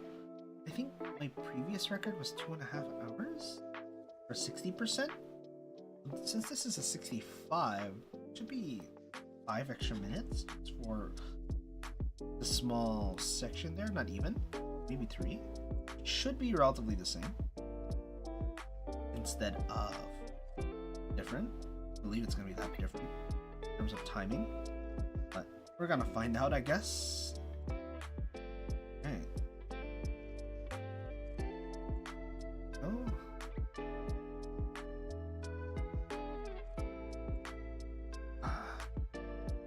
I'm just sitting here going, come on guys, we got this. Luckily I did, oh my god, I didn't lube too many. I don't have to lube too many switches this time. Oh yo, no, it's all good, dude. And also, no names, by the way. Okay. Not to go nuts on you there, but then again, a person named Cray, who knows a person named Swad? I don't know.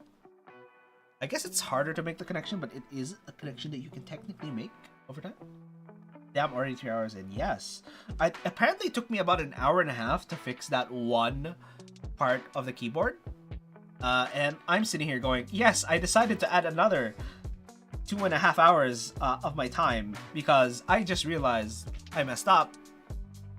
And I should be lubing switches, and I'm going, oh, maybe I should have just left it as putting things together stream instead of also a lubing stream. Yes, it technically works. I just now have to buy wires because because that's how it's supposed to work, right? Oh my god.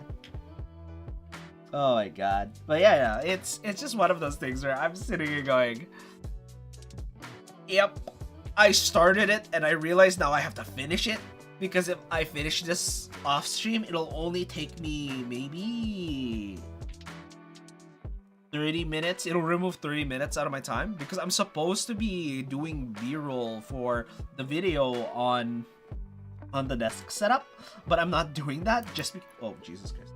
I'm not doing that purely because I realize I'm stuck on stream for a little bit because I'm doing this. And even if I ended stream, I would still be doing this. So I might as well do it on stream, kind of thing, you know? It's like, oh no, I screwed up by making a decision that I, regret. Yeah, it is one of those things. But it is currently, the NK65 is currently a working keyboard on a technicality. Yeah. On a technicality. But yes, I am going over here. I'm going to go. I'm trying to do this a little faster than I would normally do the rest of my switches, but I don't think this technique that I'm doing is any quicker than doing it the way I used to do, but I don't actually know. That's the problem. I don't actually know. I'm hoping it's faster, but do I know? Ooh, not one bit. I have no clue whether it's faster or not. I don't know how any of this works. That's why once I get enough money to build my own PC, you're the person I'll be consulting. Okay, yeah, no, absolutely. I don't mind that at all regarding consulting. However, here's the thing. I'm also aware that I know too much. Do you know what I mean? It's one of those I don't think you care, but I do kind of items. Like, especially when you think about stuff like that. It'll be, oh, it's because this, that. I'm like, I know this one's better than the other thing, but the other one's $1 or $2 cheaper. And you're going like, yeah, but does it really matter? Because you don't know whether it matters or not. But to me, it matters a lot. But if you're one of those people who don't care, I think saving the buck technically makes more sense in a lot of people's brain than going for this weird thing that doesn't seem to make any sense. And you go, well, yeah, but it's like just a minimal performance increase, so who cares? And no, it's a decent bump, actually, and you just don't notice it until you lose it, kind of item, right? And a lot, same thing in life. Like, you don't notice that you miss the item or that you use the item a lot until you actually lose it, and you go, where's that thing that I used a lot that I thought was insignificant? Especially when you move.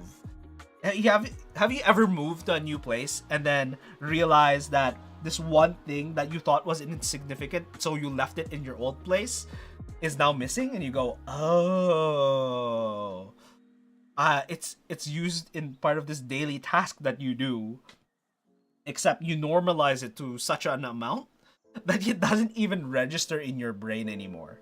That's the thing. You just don't register it happening anymore. You just go, right, I use it for this thing. But I do the thing so often that I forget that I use it at all, period. So I left it in the other part. You left your heart in the Middle East? Oh my god. Dude, you brought it with you. You just crapped it out a couple months ago. Don't give me that. I left it in the Middle East. You brought it with you. Don't lie to me. I know you enough.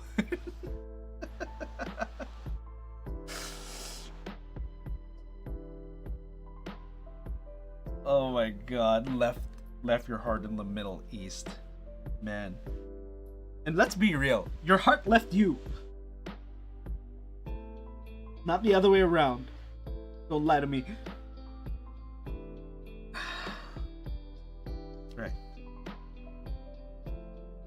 let me actually clear some of these. That way it makes more sense.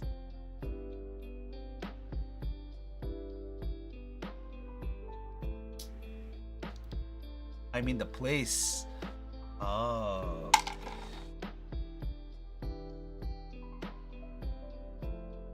Do you actually miss the Middle East? Honestly, the only thing I missed about the Middle East, for the most part, also mostly because I didn't have that much money when I was there, is straight up the food. Like, mind you, for a person who didn't have a job, I sure did have a lot of money. Although technically I had a small business as a child on a technicality, because I was the only guy who sold things. It was like, huh? Like, how? How do you have money as a teenager without a job? Well, easy. I made my own money. Even now, I'm thinking of ways to make more money, and I'm going, yeah, this'll work. YouTube and streaming, yeah. And I can do it for fun at the same time. Both productive and entertaining. Why not? I will entertain myself by entertaining other people. Yes. What a life to lead. That makes sense, does it not? And honestly, I don't hate it. I don't hate streaming. I don't like streaming. I don't hate streaming. Doing this is both frustrating and not frustrating. But it's also one of those things. It's just like, now that I'm here, it kind of... If I have a huge audience, I might change. But I think of it. Besides the political stuff and the people in the Middle East would have been a better environment for your baby.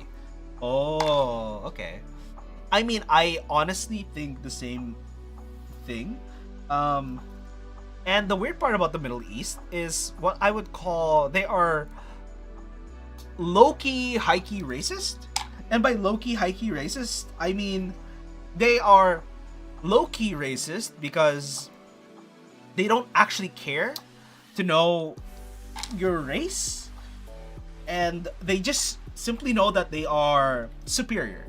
I've literally had friends in the Middle East at one point where they would drop their phone, and I kid you not, they would drop their phone, and at the time it's like the newest version of that phone, like whether that be a Samsung or an iPhone, and they would drop their phone, they would shatter, and you're at the mall and they go, "Ah, man, I have to buy a new one."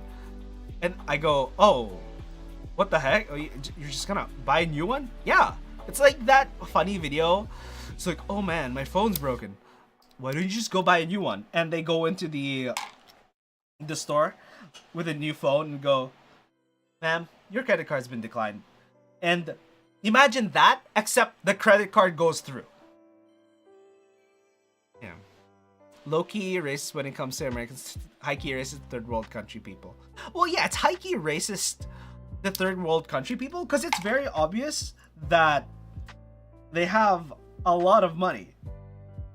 Especially when you come from a country where a lot of the workers send all their money back home for some reason. They don't spend it on themselves. They send it to mommy and daddy and says, "Yes, mommy and daddy, you don't have to work anymore. I have job now." And I go,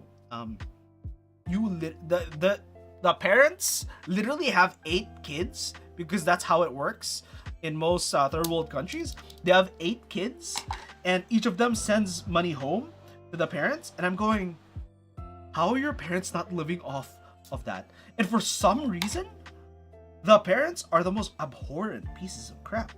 My family, though, not the worst, I will admit. They are not the worst. Some of them are nice. The grandparents are nice. The grandparents love working and doing what they want to do. And literally, my grandpa is doing stuff, almost 90.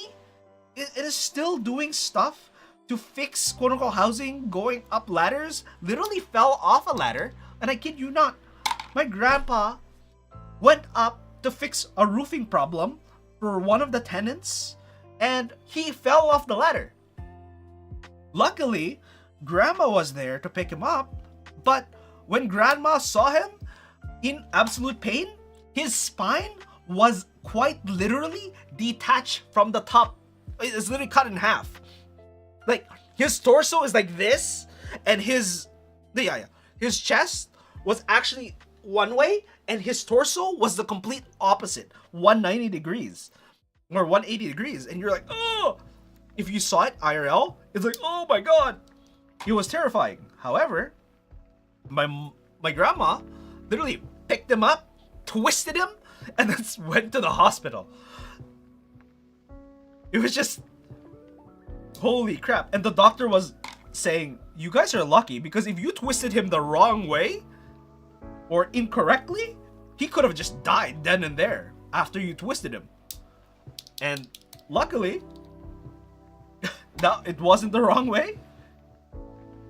Yeah, because apparently you're supposed to just call the paramedics and leave him instead of going to the hospital, because she ended up calling, you know, so, you know, one of the kids to pick him up and bring him to the hospital. Yeah, people back in the day were just built different. Honestly, I think so too. Even products back in the day were built different. They were built stronger, meant to last for 10 years.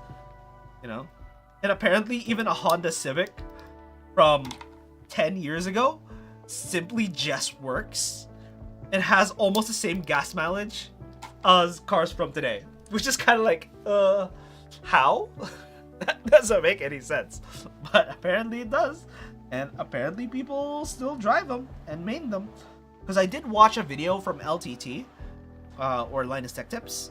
And honestly, I'll call them LTT at this point, because at least with LTT, if he does retire, it'll just be called LTT. And then years later, people won't understand why it's called LTT. They'll be like, why is it called LTT? Oh yeah, this guy named Linus used to run it back in the day. I remember back in my day, LTT was called Linus Tech Tips, not whatever you young'uns call it right now. And who's that new anchor that they have? Yeah, no, I'll be an old man going yelling at Cloud, quite literally. But when you realize Twitter is literally young people yelling at Cloud, if you think about it, that is what it is. It is young people yelling at Cloud. And potentially a lot of old people also yelling at Cloud. Imagine. But the difference is, the Cloud is connecting a bunch of other people as well. Holy crap. But yeah, part of me wishes I could hang around like my grandparents a little more just to see what it's like to be around them. But at the same time, I think I'd be bored. I really do. I wouldn't know, unfortunately. Oh my god. But yeah, people in the Middle East are low-key, high-key racist. Because, like I said, one of my friends drops a phone, it shatters. And it was at the time the newest iPhone,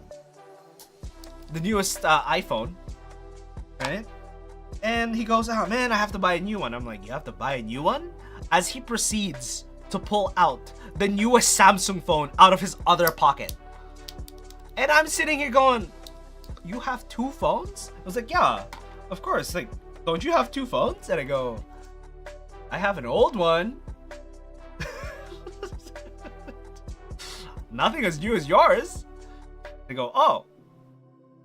It's that type. When I say they're like low-key, high-key racist. It's like, they're not racist. They're just classist more than they are racist. Because they know that they're better. And they make no, qualms about it. And they're going, all right, I guess you don't have, it's weird. You have money. I didn't think people didn't have money. Because they grew up in a different society compared to you guys. Like, it's horrible. But they're also one of those types of people that can be a little, oh, I am superior, therefore you are going to be treated like absolute crap because you should be serving me, not the other way around. Right? Okay. Almost done with the rest of these switches, and then we're gonna test them next week. Honestly, we're just gonna test them next week because I am getting tired and my stomach is rumbling, unfortunately, and it's been 3 hours. Normally I would keep I would keep streams for a couple hours, 2.5 3 at most, and I'm on the 3 section, fortunately. Hey. Back in my day. But yeah. But back in my day, they built... Oh my god. They actually built keyboards to last years upon years. Now they don't seem to. But because of mechanical stuff. And Hotswap. And Hotswap is relatively new in terms of mechanical keyboard, so I don't blame it. It is one of the newer items that has not reached the chopping block yet.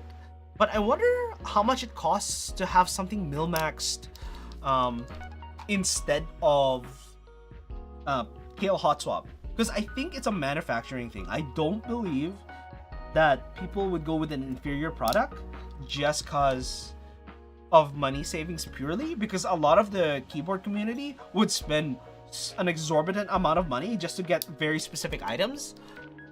And I think, and I believe, if you came out with a, what's it called? A Hotswap keyboard with mil-max sockets, that might actually be a thing. Who knows? Although, I don't know what the demographic for that would be. I just do know for a fact that Hotswap is definitely a thing that you kind of want to go for instead of... No. Okay. Oh my god.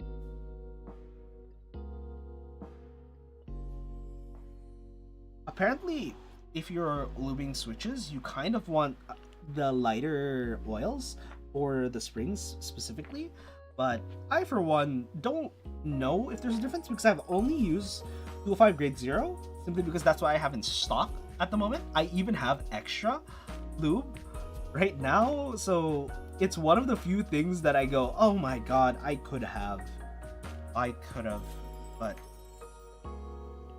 I really should be trying more things in the keyboard hobby. It's just right now it's so expensive, and I'm sitting here going, I wish I had more money. But unfortunately, I'm in that time of my life where more money isn't something I have. I used to have more money.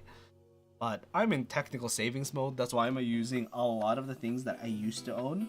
One of the things that I used to own was the Ducky 1-2 Mini, which we swapped out. And I already owned the NK65. So yeah, it's one of those few things that I already owned. So you might as well, you know, use it to the best of its ability instead of trying to figure out what we can't buy. Although I keep in contact with the trends just to see how it goes. Yeah. I know flex cuts are slowly phasing out. I think it feels less of a fad and more that the flex cuts added a very specific thing, which is typing feel. And because the typing feel can be now augmented by flexing the entire PCB up and down for that bouncy or flexy feel, people are thinking that, oh, maybe we don't have to do flex cuts anymore because the entire PCB can just flex because of how it's mounted versus the other way around, where we have to get the flex from the PCB instead of how it's mounted. And a lot of people really like the sound. And again, I'm one of those few people. Why can't Silent be a huge hit? I guess a lot of people don't think of keyboards, especially in the keyboard hobby, for purely aesthetics instead of sound. For me, Silent is the way to go instead of the other way around. And I find, I don't know, it depends on the type of person and the environment you're working in. If you want silent switches, you probably work in an office. If you don't want silent switches, you probably don't run in an office. So yeah, it is one of the few things that depends on who's using it. But enthusiasts definitely would go for the better sounding keyboard versus the better ones, quote unquote, the gaming ones. All right, now these are all done. We're gonna put them in the case. What time? 24. Yeah. All right. We'll do this on stream, but we'll test it next week. Okay. Teaser for next week. Ooh, how wonderful! And here is going to be where a lot of the issues lie. I'm going to have to hold this because, again, like I mentioned, apparently you're going to need to hold or support the switches simply because you can actually pop off what's it called? You can actually pop off the Kailh Hotswaps. And luckily enough, as you can see with the Kailh Hotswaps, as you can see here, the Kailh Hotswaps, they don't poke out.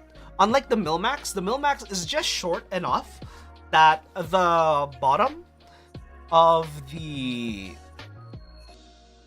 switch actually pokes out. So if you're supporting it, the Milmax socket, it will actually poke you. This, on the other hand, will not poke you. So let's see. This is not a clean one. Do I have a clean one? It's relatively. What I'm gonna do is I'm gonna get the ones that have issues. I'm gonna hold it and see if I can push it through without any issue. And hopefully there won't be any issue pushing it through this time. All right. There we go. We're holding it in place. So now it should be fine. I hope. Yeah, it's mostly held in place by the friction. Z as well. Z over here. No, give me some nicer ones. Because if I can get a raw one, that would be great. Any of these actually kind of just... Oh, that's fine. That's the Z key. We have the Z key and hopefully... Oh, I know it's actually pushing it. That's unfortunate. Yeah. I don't know why it pushes it, but it pushed it. I could feel that actually flexing off. That is ridiculous. Holy. Same with this guy. God damn. I think they should really beef up the connectors for it then. Yeah. I don't know what else they could do. What can Kailh do to alleviate such an issue? Because that is an issue. If the pad just gets removed, holy crap. That is ridiculous. Oh my... What? I didn't think that would be an issue, but apparently it is. Holy crap. I could feel that actually move. Oh, jeez. I guess it's less of an issue with raw switches because these are previously soldered on switches. As you can see, there are sections that has copper only or bare copper, and there's the section of, as you can see there, that has some of the tin. And I think it's that slight millimeter gap, especially on the second leg. Yeah, especially on the second leg, that creates the issue where it gets pushed down because of that slight extra thickness to it, which then pushes a little too hard on the switch instead of letting it just pass through. And I think maybe if the tolerances were a little larger, that might help. Yeah, if the tolerances are a little larger and then the hole was tapered, that actually might help. If the hole was tapered, it might actually help in that regard because... Oh. Jeez. Yeah, see this? That literally pushed one of the leaves in an awkward angle. I can see why this is an issue. I don't understand how... Oh, okay. God damn. So just even having a slight bend to it makes it worse. I think that tolerances are too tight. That's what I think. I think the tolerances are too tight on Kailh Hotswap sockets. So if the tolerances were a little looser, plus there was a taper to the design, it might actually make it a lot better or a lot easier for the switches to go through, and then you'd be able to have less breakage, less issues, less quality control issues with the plates or the PCBs, making it much easier to just go through with. Oh my god. But I'm scared now for any of the Hotswap boards that I'm gonna buy in the future because I want to buy some Hotswap boards, and I want to buy Hall Effect ones, which, oh, I understand, the Boog 75. The Boog 75 might actually solve that issue. I kind of want one. I want to buy it. It's just in Canadian dollars, I think it's 300, and I think, I don't know, I might not have enough to buy it, and it comes late midsummer. I can't wait that long. I kind of want to buy it. I do.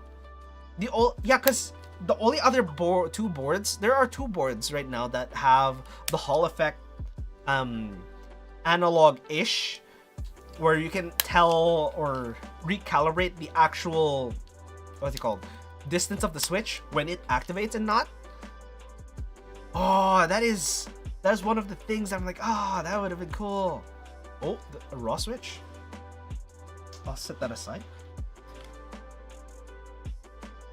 And I think it would be worthwhile investment to just do that. That way I can also review it.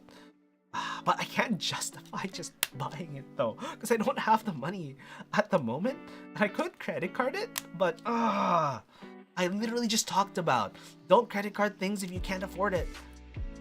Meanwhile, me also thinking of buying or borrowing money from people and going, yeah.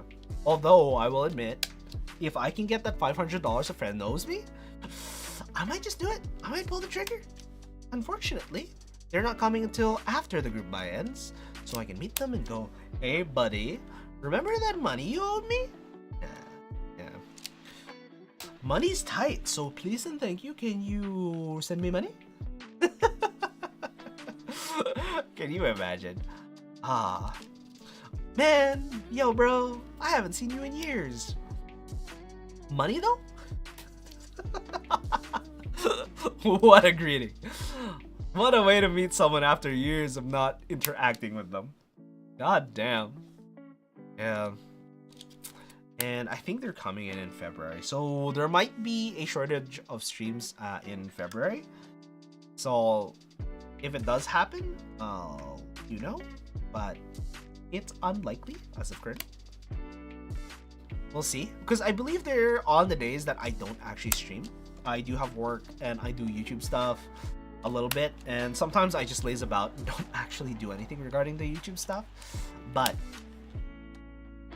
I do want to get to the point where I'm consistently doing YouTube stuff instead of just talking about consistently doing YouTube stuff, because I've been dilly-dallying and I've literally, I kid you not, I've read multiple mangas and watched multiple animes instead of doing YouTube stuff.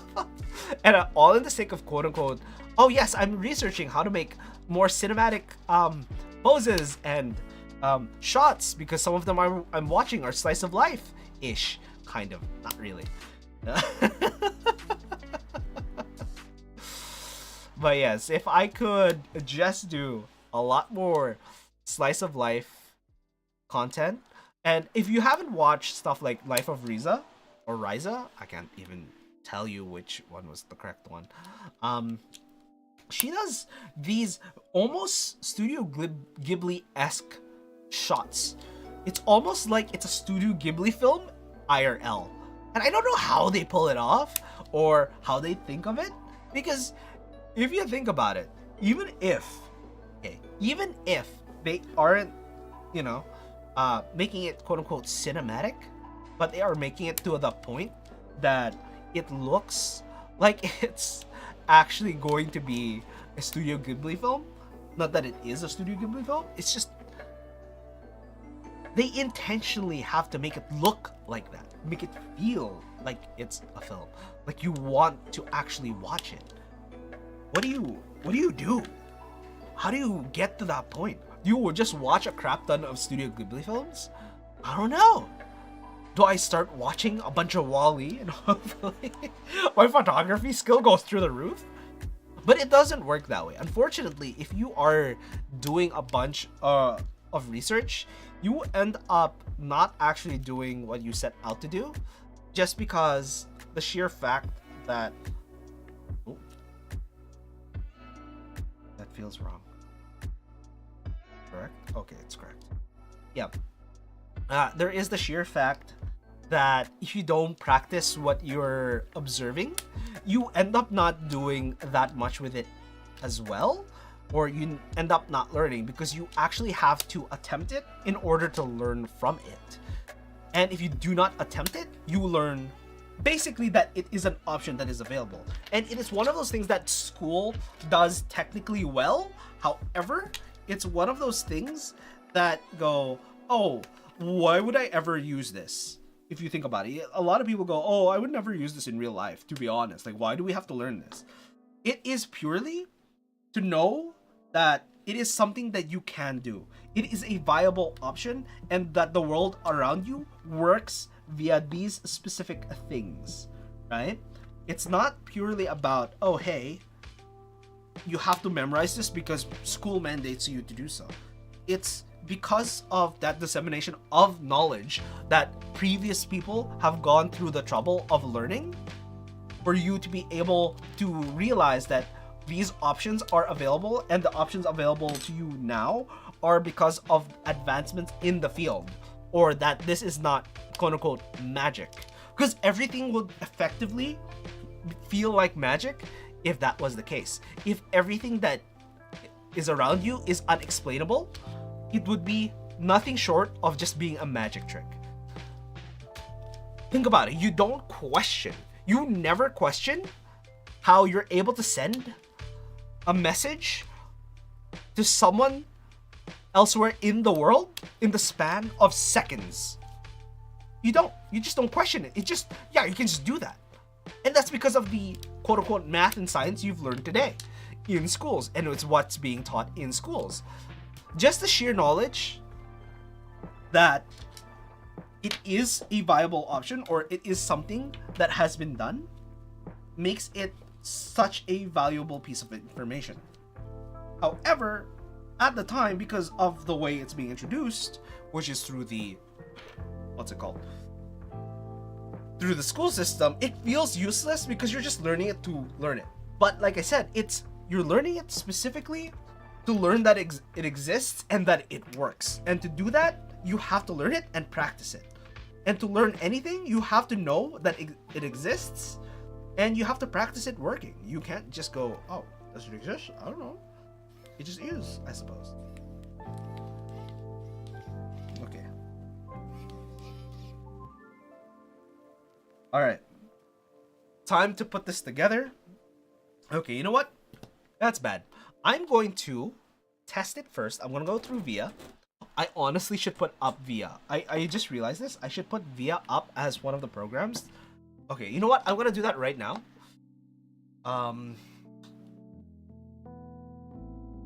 Where's VIA? I'm going to go and not display cache. VIA. Oh, wait, no, VIA. Okay. There we go. Okay, so as you can see here, VIA is updated. Yeah. Okay. There we go. I can put it over here. And we'll shrink that down quite a bit. Yeah, because it doesn't really matter. It's just there to show that, by the way, we can test the keyboard. So, we're going to do that real quick. We're going to attach this here. There we go. All right. E-tester. Yeah. The Z key, which we had an issue with before, works. Oh. Literally. You can hear that. Just... No, it doesn't work. Okay, that's the key. I don't care if it doesn't work or not. Q. Q was one of the keys that also the pad broke off, and Z. Q and Z was where the pad broke off. This is one where the pad did break off, and we did attach. We can just swap one of the keys. Let's swap this key. I know this is a working key. I'm supposed to hold this. I'm supposed to support it in the back. What? See what happened? Oh. Nope. It's actually just the key itself. Looks like it's being held a little bit by the rest of it, unfortunately. Okay, it's not the most important key, but it is one of the keys that you kind of have to pay attention to. So we're gonna see if we can fix that. It is there.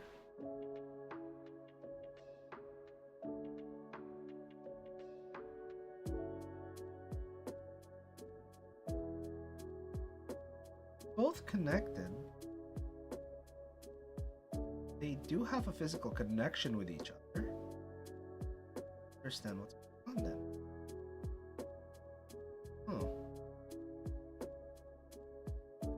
Did not mate properly with the surface? I think it just didn't mate properly with the surface, fortunately.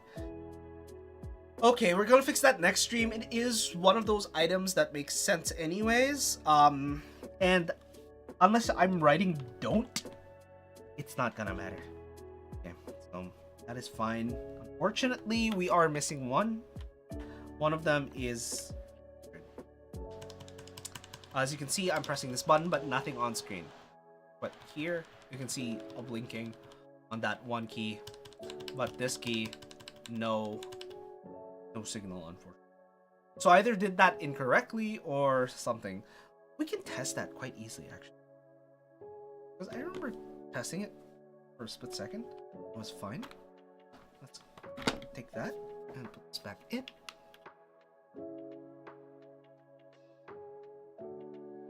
Okay.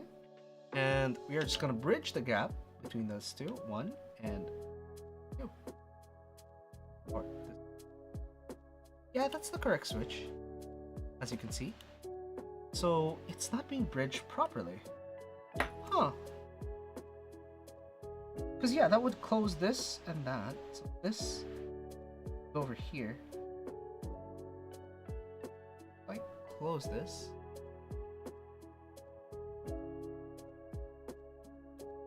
Oh no, I just have it incorrect. So how does this go? With this. And something else. Oh, I'm a fool. I made a mistake. We're gonna fix that tomorrow, next week. But basically, I have the wrong one. It's here. Okay, I made a mistake. All right. So you see these two bridge contacts? That's incorrect. This, okay, this has to go over here. This has to go all the way over here. It's not the other way around. I thought it would be here, but I was incorrect. I got the others correct though, as you can see with the horrible solder trace that I've made. Look at that. Look at that garbage. I do not recommend. Again, do not do this. It is bad. But I will screw it together because it's not a completely important key. But it is, and when you're writing, don't want or any contraction that you would normally write out, unfortunately. Okay, so we're gonna put this together. Got all our screws. That. No.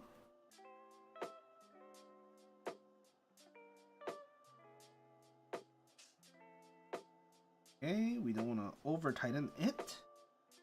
Remember, with a lot of keyboards, this is mostly to hold it in place and fit snugly onto the board. You are not supposed to over tighten it. Do not tighten it farther than it getting some friction or some resistance on the actual screw. Because if you do that, where there is some too much friction between the screws, you're gonna end up loose threading the board. And it doesn't have to be that tight. It's just holding things together. Even just lightly threading it and having it touch the plate is more than enough. You don't have to go too hard on it. Fortunately, some people don't do that. Okay. No. Okay.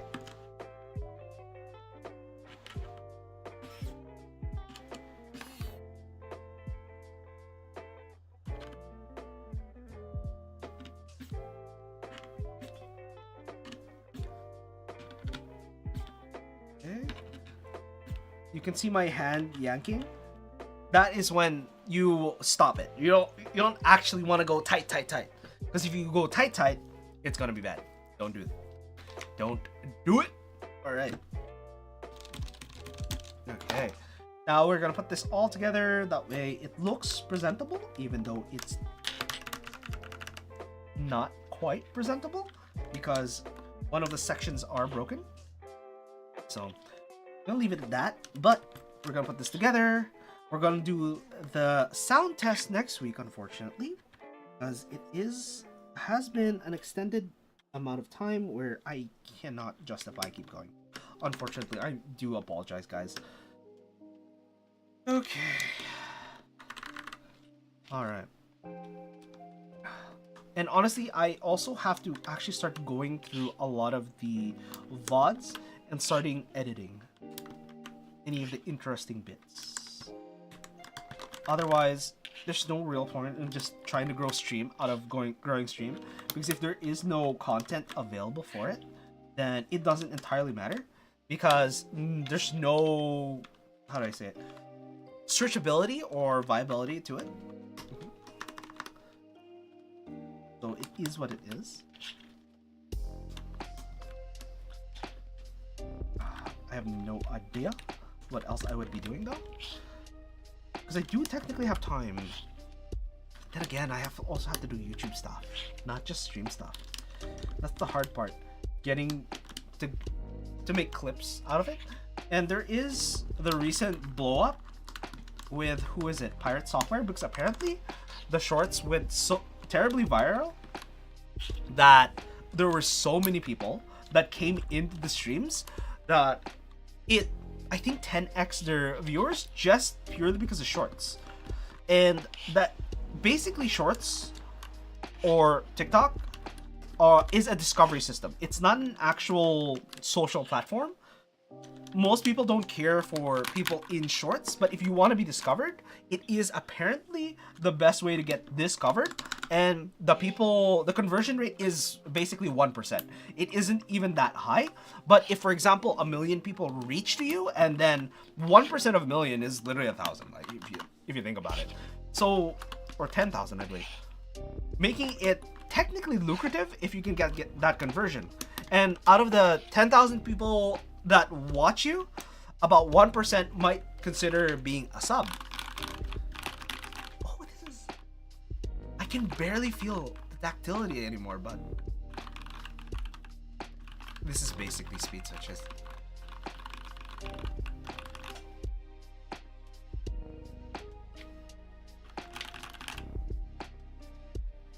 Work?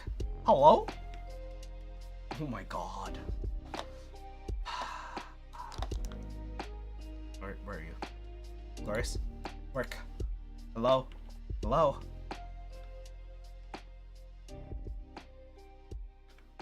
Hello? Oh my god. Alright, I'm just gonna have to just do this.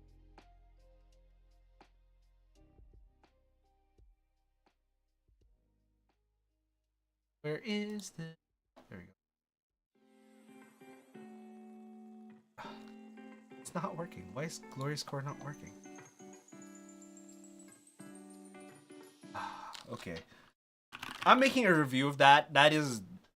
do not buy that. Do not buy that.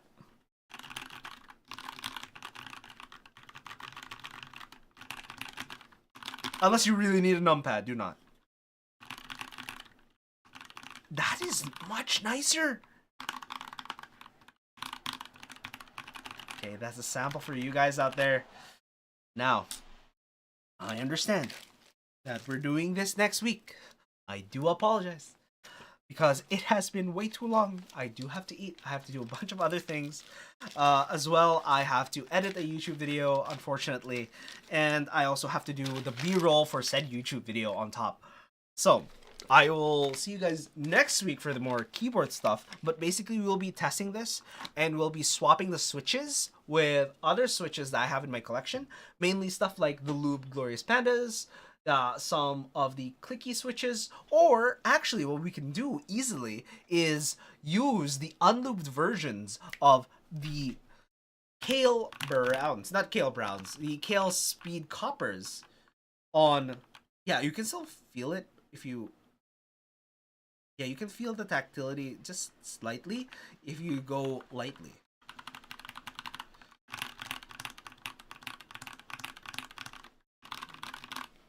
Yeah, you can feel the tactility, but of course, unfortunately, that's not the case. So we're gonna test the lubed versus unlubed speed copper switches next week on the NK65, and again, it is slightly modded, but I guess we're gonna have to put the insert next week. I do have the insert. I was thinking of putting the insert this week because it does act as support as well, and it makes the board sound a lot more solid.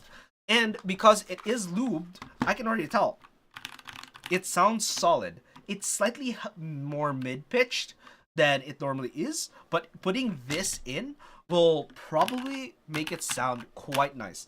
And okay, if you want a small hack, you can turn the insert into kind of like a wrist rest because it kind of fits the board perfectly. In terms of angle, I'm not even joking.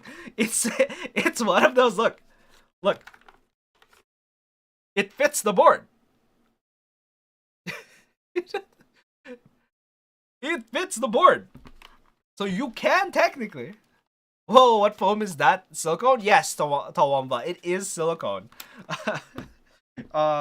Effectively, this is the insert for the NK65. Yeah, no, it comes with the NK65. You can make this yourself, I think, but the problem with it is when you get a silicone. Oh, actually, you might not need it. When you get a silicone base, you can just lube. I'm not even joking. Just go get the underside of your keyboard. Measure generally how far, you can use a ruler for it, how far your PCB is, and don't go past that. And leave about 1 millimeter of gap. All you have to do is pour silicone into it, or unset silicone. You can just buy it off Amazon quite easily. Just pour it into the bottom housing if you were able to, but before that, do not do it immediately. What you want to do is cover up any holes where the silicone could leak potentially, and after that, you want to lube that bottom. If you have a spray lube, that is much better because you can get most crevices and then pour it in. And the reason for that is if you want to take it out, you can. Otherwise, the silicone will just stick to that bottom section, and you don't want that at all. Yeah. So yeah, I definitely would not suggest that. But this, with that pour, that's it.